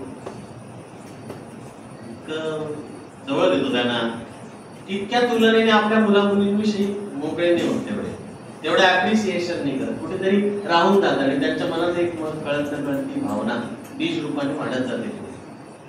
असं होतं का पहा, होतं बरं काही वेळ. आणि हे घातक आहे पुढच्या पिढीच्या. म्हणून मी काय करायचो की जेव्हा मी वाचलं याच्या संदर्भातली उदाहरणं आणि त्याचे होणारे परिणाम आणि मग आईबापांविषयी मुलांच्या मनात नफरत होणे, दुरावा होणे, द्वेष होणे आणि तो पुढे कधीतरी रिॲक्ट होणे, निघणे. पाहतो ना आपण समाजात काय होतं. आई बापालाही मारणारे मुलं, पेन्शनसाठी डिस्काउंट देणारे, तिचे पैसे त्यांचे पैसे डिस्काउंट देणारे, वडिलांना आणि आईला बाहेर हाकून देणारे पण आहेत. दर रविवारी सुट्टीच्या दिवशी मी हिला म्हणायचो नेहमी तू कोणी गेस्ट आले का खूप चांगले जे मी काही इंदोरून बोलून काय काय फिरणं खूप होतं. पेस्ट आणले ते टाकते आणि इथे पाहुण्यांना छान स्वादिष्ट भोजन, श्रीखंडपुरीचं जेवण, चांगली गोष्ट आहे म्हटलं. हा आपला डोळ्याचा संस्कार आहे, हा पुढे नेलाच पाहिजे आपण. पण एक करायचं का आपण दर रविवारी असं सईच्या बाबतीत करू. म्हणजे मोठी मुलगी आहे ना, म्हणजे लहान होती तिला ते वेगळंच वाटायचं. दुसरी तिसरीला असेल मी काय म्हणायचो की हा टाका आता रविवारी छान बेडशीट टाका आणि मग ते किलो कवर नवीन हा तसं काही कोणी पाहुणे येणार आहे तिला असं बसवायचं तिथे. आणि मग मी म्हणायचो बेटा आम्हाला खूप रिस्पेक्ट घ्या तुझ्याशी, मला खूप आदर वाटतो. तिला कळत असेल की नाही मला माहिती नाही. मला एक सांगायचं वेगळं याच्यात, मुलांच्या मनात हे बीज गेलं पाहिजे की मला माझ्याविषयी प्रेम वाटलं पाहिजे, मला माझ्याविषयी रिस्पेक्ट वाटला पाहिजे, तरच त्याला स्वतःविषयी आलं राहील ना. मग ती प्रार्थना म्हणण्यात अधिकार आहे. कोणता अर्थ आहे काही देह मंदिर, चित्त मंदिर. केव्हा स्वतःविषयी नितांत आदर असेल तर ना. तो केव्हा जपेल स्वतःला जेव्हा त्याला आदर असेल, स्वतःविषयी प्रेम असेल, मग तो वाहून जाणार नाही. परिस्थिती कोणत्याही पद्धतीचं रूप घेऊन, रावणाचं मायावी रूप घेऊन त्याच्या समोर येऊ द्या भविष्यात, म्हणजे नाही मला माझ्याविषयी रिस्पेक्ट आहे, मी ढळणार नाही, मी वाहून जाणार नाही, याचा संस्कार, याचा एक खोलवर इम्पॅक्ट पण आपल्या लेकरांवर करणं गरजेचं आहे. यासाठी मी तशा प्रकारचा विचार करून सगळं केलेलं आहे आणि म्हणून मी तुम्हाला सगळं शेअर करतो.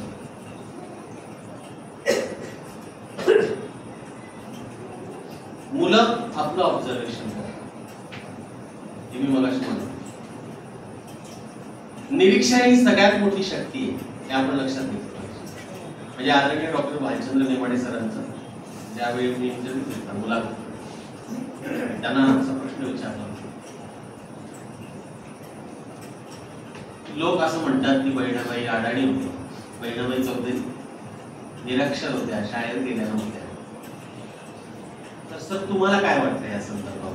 तुम्ही या लोकांच्या आशा बोलण्याकडे किंवा बहिणाबाईंच्या शाळेत न जाण्याच्या प्रक्रियेकडे कसं पाहता? ते असं म्हणाले होते की बरेच शाळेत गेलेले किंवा विद्यापीठात गेलेले, याच्याही पलीकडे बोललेले, PhD झालेले अशिक्षित मी पाहिलेले आहेत. ते आता नेमाड्यांचे, ते नेमाड्यांचा टोला जबरदस्त असतो, ते सुसंस्कृत असतीलच याची काही मी खात्री देऊ शकत नाही. असे मी बहुतांश पाहिलेले आहेत. आणि मग पुढे बहिणाबाईंच्या निरीक्षण क्षमतेविषयी, अवलोकनाविषयी आणि बारीक गोष्टी टिपून त्या मिस्किलतेने कधी कधी आणि कधी अतिशय गंभीरपणे त्या कशा व्यक्त व्हायच्या याविषयी ते जे काही बोलले इतकं अप्रतिम आहे, इतकं सुंदर आहे, मुळातून ऐकण्यासारखे आहे. तुम्ही ते जरूर पहा. दुसरा एक अनुभव सांगतो, म्हणजे बहिणाबाईचा एक संदर्भ देतो परत, आजचा परत एक आठवडा मला किती जिज्ञासा असावी माणसाला. एखाद्या आईला, एखाद्या स्त्रीला, एखाद्या माऊलीला किती जिज्ञासा असावी, किती कुतूहल असावे एखाद्या गोष्टीचं. जळगावात नवीन नवीन छापखाना आला होता. तो कागद असा पूर्वी असं छापलं जायचं ना, तर ते गोल असं यायचं, छापलं जायचं, मग ते व्हायचं. नंतर ऑफसेट मशीन आहे.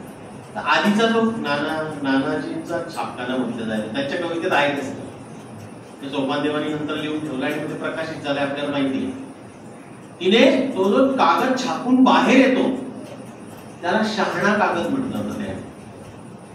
तोपर्यंत तो साधा असतो, पण ज्यावेळी त्याच्यावर संस्काराची प्रक्रिया होते त्यावेळी तो शहाणा कागद. हे कोण सांगताय? शाळेत कधी न गेलेली आहे ना, अद्भुत आहे, फार अद्भुत आहे. अशा प्रकारचं धार्मिक निरीक्षण असणं कमी लोकांना. आमच्या मुलांच्या संदर्भातला एक अनुभव सांगतो. आनंदला आम्ही गेलेलो असताना त्या मुलं बघा, चेहऱ्यावर आपल्या हास्य आणि टवटवीतपणा असला. आई वडील बरेचदा काय करतात, आपलं दुःख, आपल्या वेदना, आपले प्रॉब्लेम, आपले प्रश्न जे काय असते सामाजिक, आर्थिक, नातेवाईक फलाणं वलाणं, मित्रांकडून दुखावलं जाणं वगैरे, बऱ्याचदा घरात काढतात. त्याचा राग घरात निघतो कळत न कळत. आणि त्याच्याने मग मुलांवर पण ते मुलं पुढचा वसा चालवतात, मग ते पण आपला राग बंदेवी बंद्या ठिकाणी काढतात आणि ती परंपरा सुरू राहते. पण आपण जर पथ्य पाळलं, स्वास्थ्यासह आपला प्रफुल्लित आणि छान चेहरा ठेवला, टवटवीत, बघा फार जड नाहीये सगळ्या गोष्टी, प्रयत्न करून पाहू आपण, तर मुलांना प्रसन्न आणि आनंदी राहण्याची सवय लागेल असं मला वाटतं. आणि जर आपण कायम दुर्मुखलेलो असलो, आसावलेलो असलो, कंटाळवाणे शब्द वापरणारे असलो, तर मुलांच्याही मेंदूवर त्याचे शहाणा कागद जसा तो प्रिंट होतो तसं ते हे वेगळा कागद प्रिंट होतो आणि तो इम्पॅक्ट जाऊन बसतो. मुलं पण दुर्मुखलेले असतात. मी जर असे कुटुंब पाहिले की मुलगा मागच्या खोलीत बसलेला अंधारात कायम लॅपटॉप घेऊन भीषण येतोच, मोबाईलवरही खेळतोय मधून मधून, बदल तेवढाच आणि लॅपटॉपवर, आणि तो त्या जिने अतिशय प्रतिकूल परिस्थितीत त्या लेखकाला शिकवलाय. तिला काय सांगतोय माहिती, आपल्या अंगणात अशी गाडी असेल की गल्लीत मावणार नाही म्हणे, मी इतकं कमवणार आहे म्हणे. असे प्रमुख स्वप्न. आईलाही ते छान वाटतं. आई आणखी 4 नातेवाईकांसमोर ते सांगते आणि म्हणते, आणि तुम्हाला कोणाला मार्गदर्शन घ्यायचं असेल ना मुलांना, याच्याकडून घ्या शाळेमध्ये. मला त्यांनी मध्ये विचारलं पण होतं एकदा बरं का, म्हणे तुमच्या मुलीने तर तिथे गेली पॅरिसला, तर तिथली फ्रेंच भाषा शिकली होती कधी आधी? म्हटलं नाही, जर्मनी शिकली, तिला जर्मनीत जायचं होतं आधी, ती शिकली होती, आता ती शिकते तिथे हळूहळू. म्हणजे जपानला फार माझ्या मुलाला मोठी संधी मिळू शकते. म्हटलं चांगली गोष्ट आहे. जपानची ABCD येते म्हणे त्याला. हे अज्ञान कोणापासून कोणापर्यंत आलं. मुलं उल्लू बनवतात बरं काही वेळा, ते पण आपण सावध राहण्याची गरज. मुलं मुली काही वेळा आजच म्हणजे आज कारण कसं पाहिलं किती सुनबाई सांगितले सासूबाईंना, आत्याबाई पैसे द्या म्हणे, पेट्रोलचे संपलेत म्हणे, माहितीये ना, आणि ती गाडी इलेक्ट्रिक वर चालणारी. ही जी बनवाबनवी चालते, ही जी फसवाफसवी चालते, ही जर मुळात आई वडील म्हणून आपण कळत करत असतो. एक सांगतो तुम्हाला, खोटं बोलण्याची खूप जास्त सवय जर आई वडिलांमध्ये असेल, ती मुलांमध्ये, ते एक खोटारडे नागरिक तयार होतात. म्हणजे आपल्याकडे नागरिक हा विषय फार मोठा आहे. एकूण जगाच्या दृष्टीने जर आपण विचार केला तर आपल्याकडे अजूनही तो मतदाताच आहे. त्याचा मतदान करण्यापुरताच उपयोग आहे. गेल्या 78 वर्षात ज्या पद्धतीचं वातावरण बदलणं गरजेचं होतं, ज्या गांभीर्याने सामाजिक परिस्थितीकडे, शैक्षणिक परिस्थितीकडे, कौटुंबिक परिस्थितीकडे पाहून मोठे रचनात्मक बदल अपेक्षित होते, त्या गांभीर्याने स्त्री हा एकूण सगळ्या संस्थांचा आणि सगळ्या गोष्टींचा केंद्रबिंदू मानून तिच्यासाठी म्हणून काही करण्याची आवश्यकता होती, याकडे अक्षम्य दुर्लक्ष झाल्यामुळे आज विधान चित्र आपल्याला दिसत आहे. हे माझं प्रामाणिक मत. कोणी सहमत असो की नसो, कारण ज्या घरामध्ये मुलगी शिकते, स्त्री शिकते, त्या कुटुंबामध्ये ती शिकली म्हणूनच ती समजदार होते, हे पण माझं म्हणणं नाही. नाहीतर मी बहिणाबाईंचं उदाहरण असतील तर उपजत एक शहाणपण असावं लागतं. उपजत शहाणपण असं पुस्तकी ज्ञान आणि मला पुढे जायचंय ही महत्वाकांक्षा असण्याची गरज ही प्रत्येक मुलीमध्ये असणं आवश्यक आहे. किंबहुना माझं असं म्हणणं आहे, आता येणाऱ्या काळामध्ये तुम्हाला अतिशयोक्ती वाटेल, कदाचित अतिरंजित वाटेल, पण एक पालक म्हणून मला प्रामाणिकपणे असं सांगावं असं वाटतं की आता मुलींनी असे बघण्याचे कार्यक्रम जे असतात आणि अतिउत्सवी प्रदर्शनीय विवाह सोहळे आणि स्वतःला मिरवून घेण्याचे जे जे काही म्हणून समाजातले प्रकार आहेत की ज्याच्यावर तिला बोलवलं जातं आणि तिला एक असं नटवून म्हटलं जातं की आता तू छान तयार झाली, म्हणजे लोक सांगतात, लोक निकष देतात आणि ती त्या निकषांवर खुश असते. यापेक्षा तिने स्वतःचे निकष शोधले पाहिजे, तिने स्वतःचा मार्ग शोधला पाहिजे, म्हणजे ती एक सुजाण परिपक्व आहे, अधिक चांगल्या पद्धतीने होऊ शकते असं मला वाटतं. आणि अशा जास्तीत जास्त आया निर्माण होणं म्हणजे मग आपण आपल्या विषयाकडे येतोय परत. तिचा जो मुलगा आहे तो पुरुष म्हणून चांगला घडला आणि म्हणून तो मग पुढे कुटुंबात, समाजात आणि तो जिथे जिथे कुठे जाईल त्या त्या ठिकाणी त्याचा म्हणून एक संस्कारशील ठसा उमटवू शकेल. आपल्या लेकरांकडून आपल्याला खूप अपेक्षा असतात, पण त्या अपेक्षा बऱ्याचदा पैशांच्या बाबतीत असतात, असंच एक बहुतांश कुटुंबामध्ये आढळून येतं. याचं कारण आपण जास्तीत जास्त श्रीमंत जी मुलं आहेत, जी माणसं आहेत, त्यांच्याकडे पाहत असतो. पैशाकडे आपण शाश्वत म्हणजे संपत्ती आहे ना, ती कायमस्वरूपी नाही आहे, ती येणार आणि जाणार आहे आणि त्याच्याकडे एक चांगलं मूल्य म्हणून पाहायला शिकलं पाहिजे. पैसा हा काही सर्वस्व नाही आयुष्याचा. पैसा खूप मोठी भूमिका बजावतोय, मान्य. बऱ्याचशा घरामध्ये आई वडिलांकडनं जे काळातंत्र चुकतं आणि ते पालकत्व राहून जातं, त्याला एक फार मोठा राक्षस गिळणारा पैसाच आहे. पैशाचे म्हणून असणारे प्रश्न आहेत, हे सुद्धा आपण गांभीर्याने विचारात घेतलं पाहिजे. पण म्हणून पैशासाठी जर आई वडील कोणताही वाममार्ग पत्करत असतील तर मात्र आपण चांगला मुलगा, चांगली मुलगी घडवू शकणार नाही. ज्याच्यात सज्जनत्व नावाची गोष्ट नसेल, गुणांनी भरलेला असेल, ती सुद्धा आपण आपला बसा आणि वारसा काय, आपले आजी आजोबा किती चांगले होते याची जाणीव ठेवणारी नसेल आणि पुढचे प्रश्न मग आणखी जास्त गुंतागुंतीचे बिकट होऊ शकतात. याच्याविषयी आत्ताच आपण जागरूक होण्याची गरज आहे. खूप उशीर झाला आहे त्याला, हे सुद्धा मी म्हणतो, खूप उशीर झाला. आपल्याला यासाठी पण उशीर झालाय की आपल्याला वस्तूला कोणीतरी म्हणतं, बरोबर. मी तो आधीचा शब्द उच्चारणार नाही, तुम्हाला एकदाच उच्चारायचा होता, कारण मला स्वतःला लाज वाटते तो शब्द उच्चारताना. घोषाळवाडे बरेच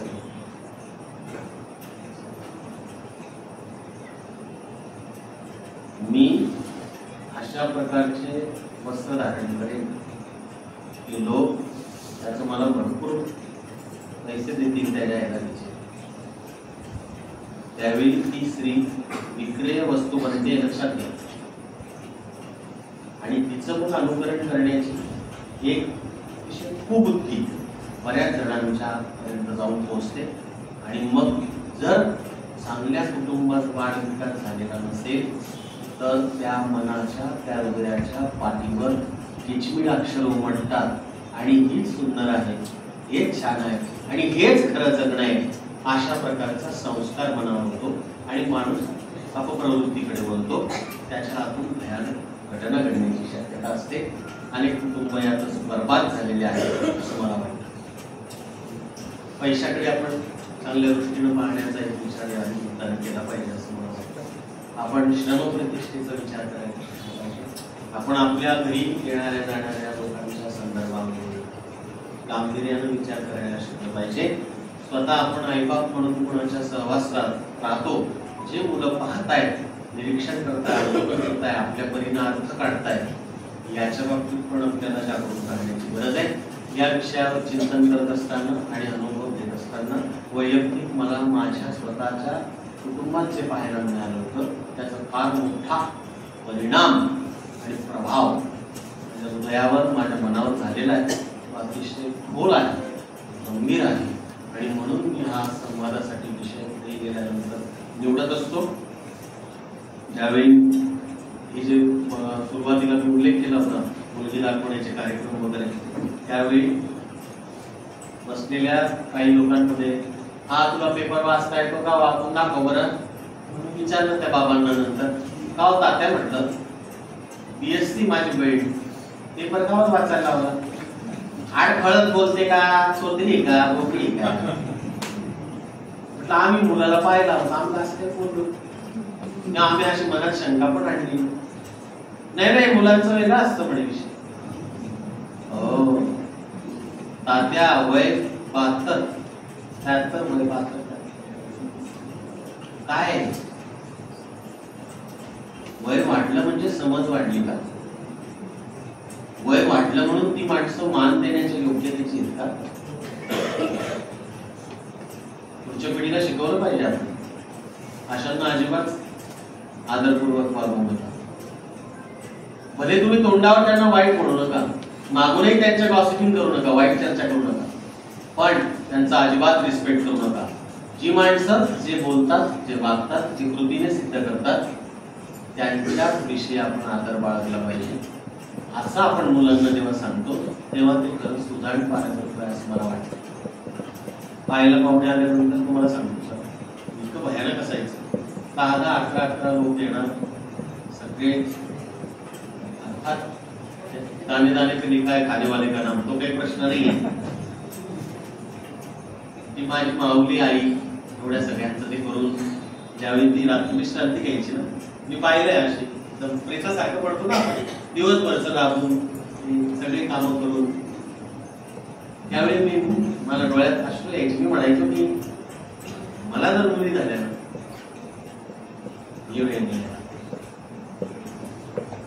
मला माहिती की हे चाक मला उलट फिरवावं लागेल, माझा रक्त बंबाळ, कारण मला घरातून पण विरोध ही वेळ नाही आहे.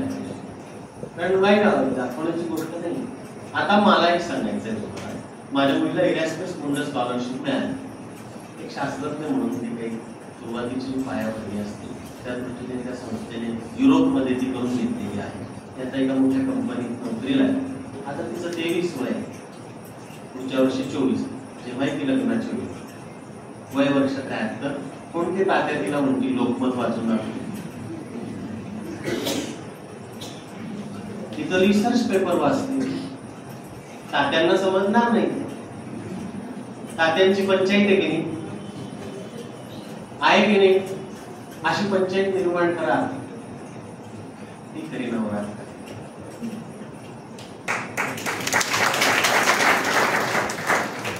पुरुष सत्ताक पद्धतीने करा, मुलांना नाही म्हणा. आम्ही तुझ्यासाठी साधन नाही, मला स्वतःचं व्यक्तिमत्व आहे.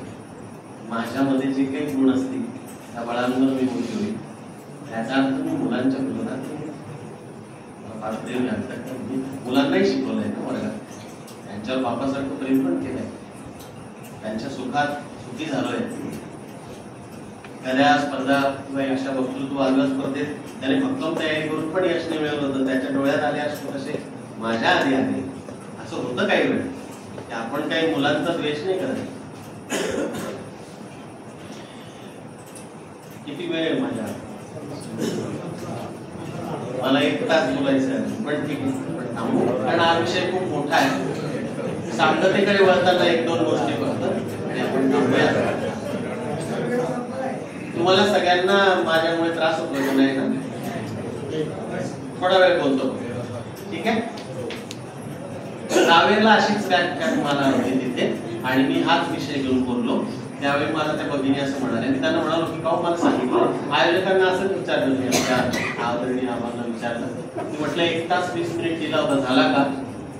2 hours कंप्लीट म्हणे. बरं ठीक आहे माफ करा मी 5 मिनिटात शेवटचं समाप्त करतो. हा कळकळीचा विषय बरं. हा भाषणाच्या आतषबाजीचा नाही, हा टाळ्यांचा विषय नाही, हा माझ्या प्रसिद्धीचा विषय नाही, हा आतडं तुटणारा विषय आहे, हा काळीज कुरतडणारा विषय आहे, हा घायाळ करणारा विषय आहे, हा डांबून ठेवणारा विषय आहे, हा अनेक आत्म्यांना बर्बाद करणारा विषय. आणि म्हणून हा विषय कळकळीने गावागावात आपण नेला पाहिजे की आईवडील ओळखली पाहिजे, पालक ओळखले पाहिजे. सुखा मागे धावता धावता बघा 2च कविता मी आणलेल्या 15-16 आहेत पण ठीक आहे. दरिद्री नको ना. आपण भरपूर असलं पाहिजे आपल्याजवळ. कोणत्या बाबतीत दरिद्री नको? चांगल्या विचारांच्या. बाकी अनेक तथाकथित श्रीमंत मी अत्यंत दरिद्री पाहिजे जवळ. सुखामागे धावता धावता विवेक पडतो गहाण. पाणी पाण्यात राहूनही मग माशाची भागत नाही तहान.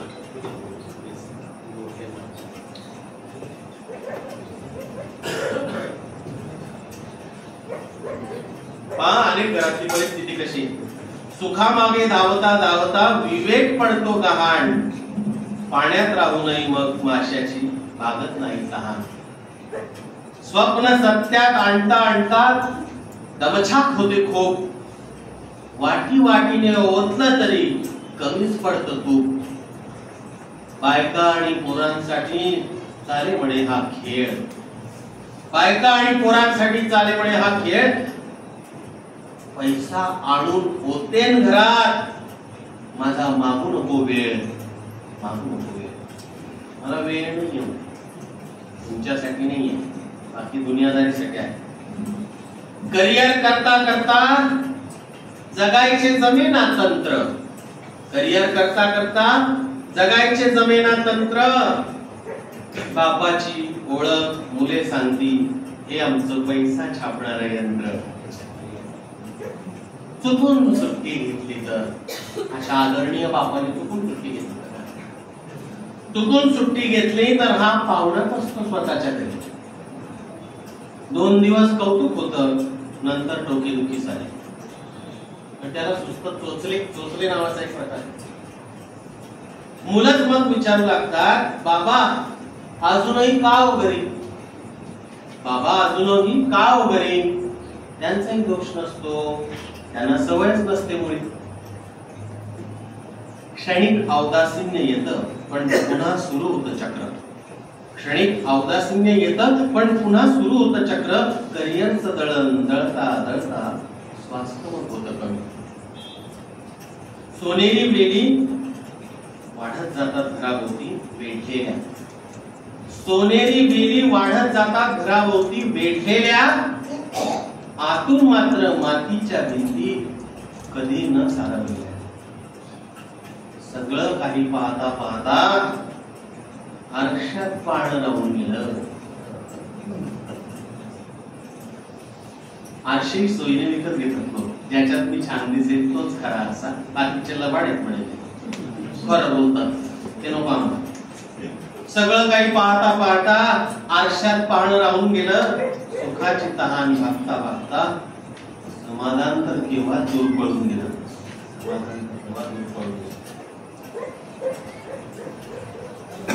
मुलांकडे लक्ष द्यायचं म्हणजे लाडून लाडून डोक्यावर बसून ठेवायचं असं नाही, नाहीतर ते डोक्यावर काढ करतात.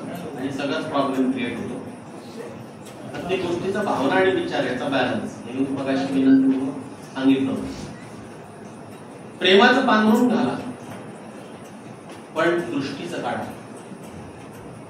आळीचा कोश आळीनेच फोडावा. प्रेमापोटी मदत म्हणून दुसऱ्या कोणी फोडला तर आतलं फुलपाखरू कधी सोडायचं. शाळेत सोडण्यापासून प्रोजेक्ट करण्यापर्यंत, शाळेत सोडण्यापासून प्रोजेक्ट करण्यापर्यंत, मुलगी शोधण्यापासून आम्ही येणार तुझ्यावर काय मिरवून घेतात अवघड. शाळेत सोडण्यापासून प्रोजेक्ट करण्यापर्यंत, मुलगी शोधण्यापासून पुढं त्यांची मुलं सगळ्यांपर्यंत, मुलांच्या सगळ्याच लढाया आपणच लढू. चटके बसल्याशिवाय काय काय एक एक शब्द किती मार्मिक. चटके बसल्याशिवाय, अपमान पचवल्याशिवाय वाढ अपुरीच राहते. चटके बसल्याशिवाय, अपमान पचवल्याशिवाय वाढ अपुरीच राहते. आयत्या सुखाला किंमत नसते. स्वकष्टाची भाकरीच गोड लागते. शिक्षण द्या, संस्कार द्या, अडचणीला कधी कधी आधारही द्या. अडचणीला कधी कधी आधारही द्या. पण आयुष्यभर मुलं बसून खातील इतकं मागे ठेवू नका. अति प्रेम पंगू बनवतं. खूप पाणी रोग कुजवतं. खूप पाणी रोग कुजवतं. उद्याची सगळे या भारत मातेची लेकरं सुंदर व्हावी, छान व्हावी, त्यांची जडणघडण छान व्हावी, त्यांच्या दर्जेदार, सकस आणि उत्तम प्रकारच्या विचारांनी अशा आई वडिलांच्या हातून ती घडावी. त्या आईवडील पालक म्हणून असतील आणि त्या मुलाला केवळ त्या आपल्या गल्लीचाच प्रमुख न बनवता किंवा आपल्या टाकूचाच कोणीतरी नेता न बनवता, तर किंवा त्याला असा विश्व कुटुंबकम जे म्हटलं गेलं आहे ना, त्याला विश्वाचा एक नागरिक, जगात तो कुठेही गेला तरी किंवा ती कुठेही गेली तरी एक सभ्यतेने स्टँड होईल व्यवस्थित, आणि त्याच्यामुळे किंवा तिच्यामुळे जगातल्या आणखी चांगल्या 10 गोष्टी घडतील. अशा प्रकारची मुलं घडावी हे या निमित्ताने सांगतो. थांबतो. मला श्री छत्रपती शिवाजी वाचनालय साक्री यांनी आमंत्रित केलं, प्रेमाने साथ घातली. आदरणीय आबांविषयी पण स्वतंत्रपणे खरं बोललं पाहिजे, पण आता मुळात वेळ झालाय. आबांची सूचना आहे. जरा पहिल्यांदा ऐकलं होतं इथे देवी माता काय ते पटाई द्यायचं. हा, ते आमच्या बीएडचा एक शैक्षणिक कसा सहल दौरा होता.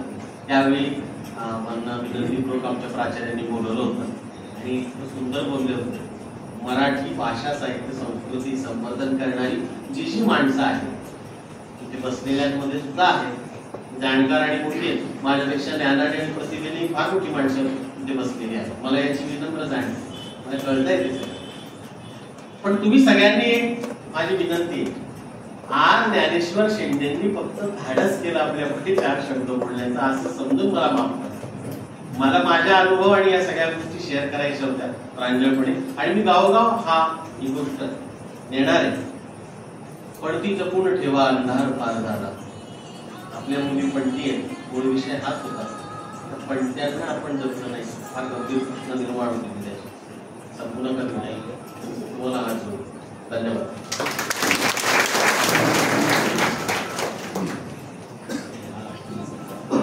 धन्यवाद सर.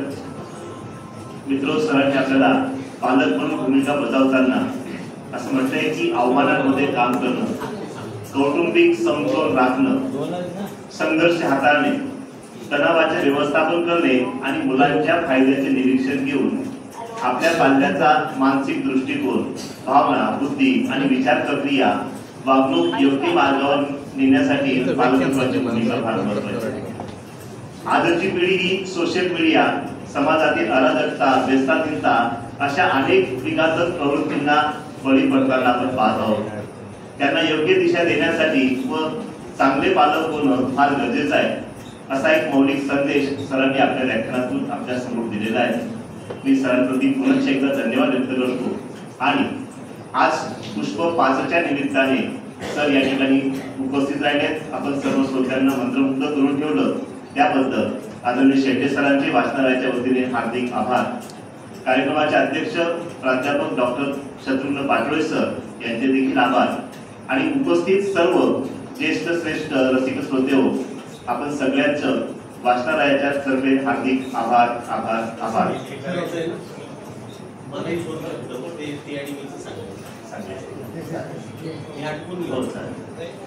सरांना सांगायला मला आनंद वाटेल की सर आम्ही दर दिवशी अजूनही आपणच्या कल्पनेतून भाग्यवान श्रोत्याची निवड करतो. इथं हॉलमध्ये येणारा प्रत्येक श्रोता सुरुवातीला नोंद करतात आणि त्या नोंद केलेल्या व्यक्तींपैकी एक भाग्यवान श्रोता चिठ्ठी काढली जाते, क्रमांकाची चिठ्ठी काढली जाते आणि त्या व्यक्तीला एक पुस्तक या ठिकाणी भेट दिलं जातं. याच्यासाठी मी आमंत्रित करतो, आपण बघते म्हणून आपण सर्दी प्रक्रिया पूर्ण करावी. एक भाग्यवान श्रोत्याची चिठ्ठी आपण काढावी. एक मिनिट फक्त बोलतो.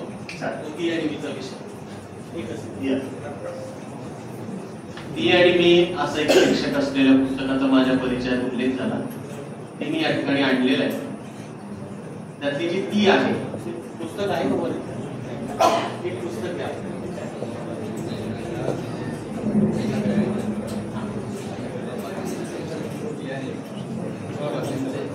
हे आहे ते तुमच्यापैकी काहींनी पाहिलं असेल, काहींनी पाहिलं राहिलं असेल. आहे ना, ती आहे म्हणून मी आहे. बऱ्याच ठिकाणी काय असतं, मी आणि मीच मध्ये होतो नाही, ती आहे म्हणून. आणि कोण सांगताय 7,000 करोडचं ज्याचं ट्रान्झॅक्शन होतं त्यावेळी वार्षिक उलाढाल भवरलालजी जैन उद्योग समूहाचे अध्यक्ष, त्यांनी हे पत्नी गेल्यानंतर 3 वर्षांनी लिहिलं पुस्तक. 3 वर्षाचा तो अस्वस्थतेचा कालावधी होता, फार वाईट होता सगळा. 1.5 वर्ष लागला मला ते बोलायचे मिले आहे. आणि ह्या पुस्तकामध्ये मी जे जे मुद्दे मांडले त्यातले बरेचसे वेगळ्या स्वरूपात आलेले आहेत. त्यांच्या आयुष्यातल्या घटना आणि प्रसंगांना त्यांनी कशा पद्धतीने पाहिलं आणि त्याच्यावेळी मी तर उद्योग उभारण्याच्या याच्यात असताना कांताबाई मात्र कशा पद्धतीने कुटुंबात घडवत होत्या, कसा आकार देत होत्या, शिक्षकांशी संवाद साधायला शाळेत कशा जात होत्या, हे सगळं यात आहे. त्यातली काही उदाहरणं यात तुम्हाला सापडतील, काही मात्र माझ्या वैयक्तिक जगण्यात त्यांनी सांगितली. हे पुस्तक 200चं 100ला आहे. जाताना ते उपलब्ध आहे तुमच्यासाठी, जरूर घ्या. आपण खूप खूप गोष्टी काही काही घेत असतो घरासाठी, तर एखादं पुस्तक पण नवरात्रीचं घ्यायला पाहिजे असं मला वाटतं. येणाऱ्या 30 आहे. 200 छापिले, 100 रुपये पाहुणी स्वतः त्यात 100 रुपये टाकले. वाचकांना जास्त कोशिश नको म्हणून 50% सवलत आहे. जरूर घ्या, नम्र विनंती. धन्यवाद सर. भाग्यवान श्रोता निवड प्रक्रिया सुरू करावी. भाग्यवान श्रोता क्रमांक आहे 92. पुढे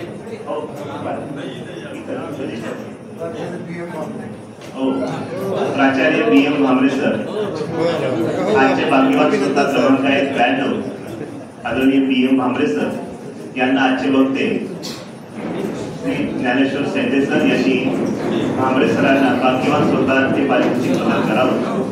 मित्रांनो, आपण सर्वांसाठी उद्या दिनांक 9 ऑक्टोबर 2024 रोजी आपल्याकडे निलेश चव्हाण सर छत्रपती संभाजीनगर येथून आणि त्यांचा विषय आहे शिवरायास आठवावे. उद्याचा विषय आहे व्याख्यानात आपला शिवरायास आठवावे. श्री निलेश चव्हाण सर छत्रपती संभाजीनगर येथून येत आहे. कृपया आपण सगळ्यांनी वेळा संस्कृत पाळण्याचा प्रयत्न करूया. तुमच्या सर्वांचे आभार.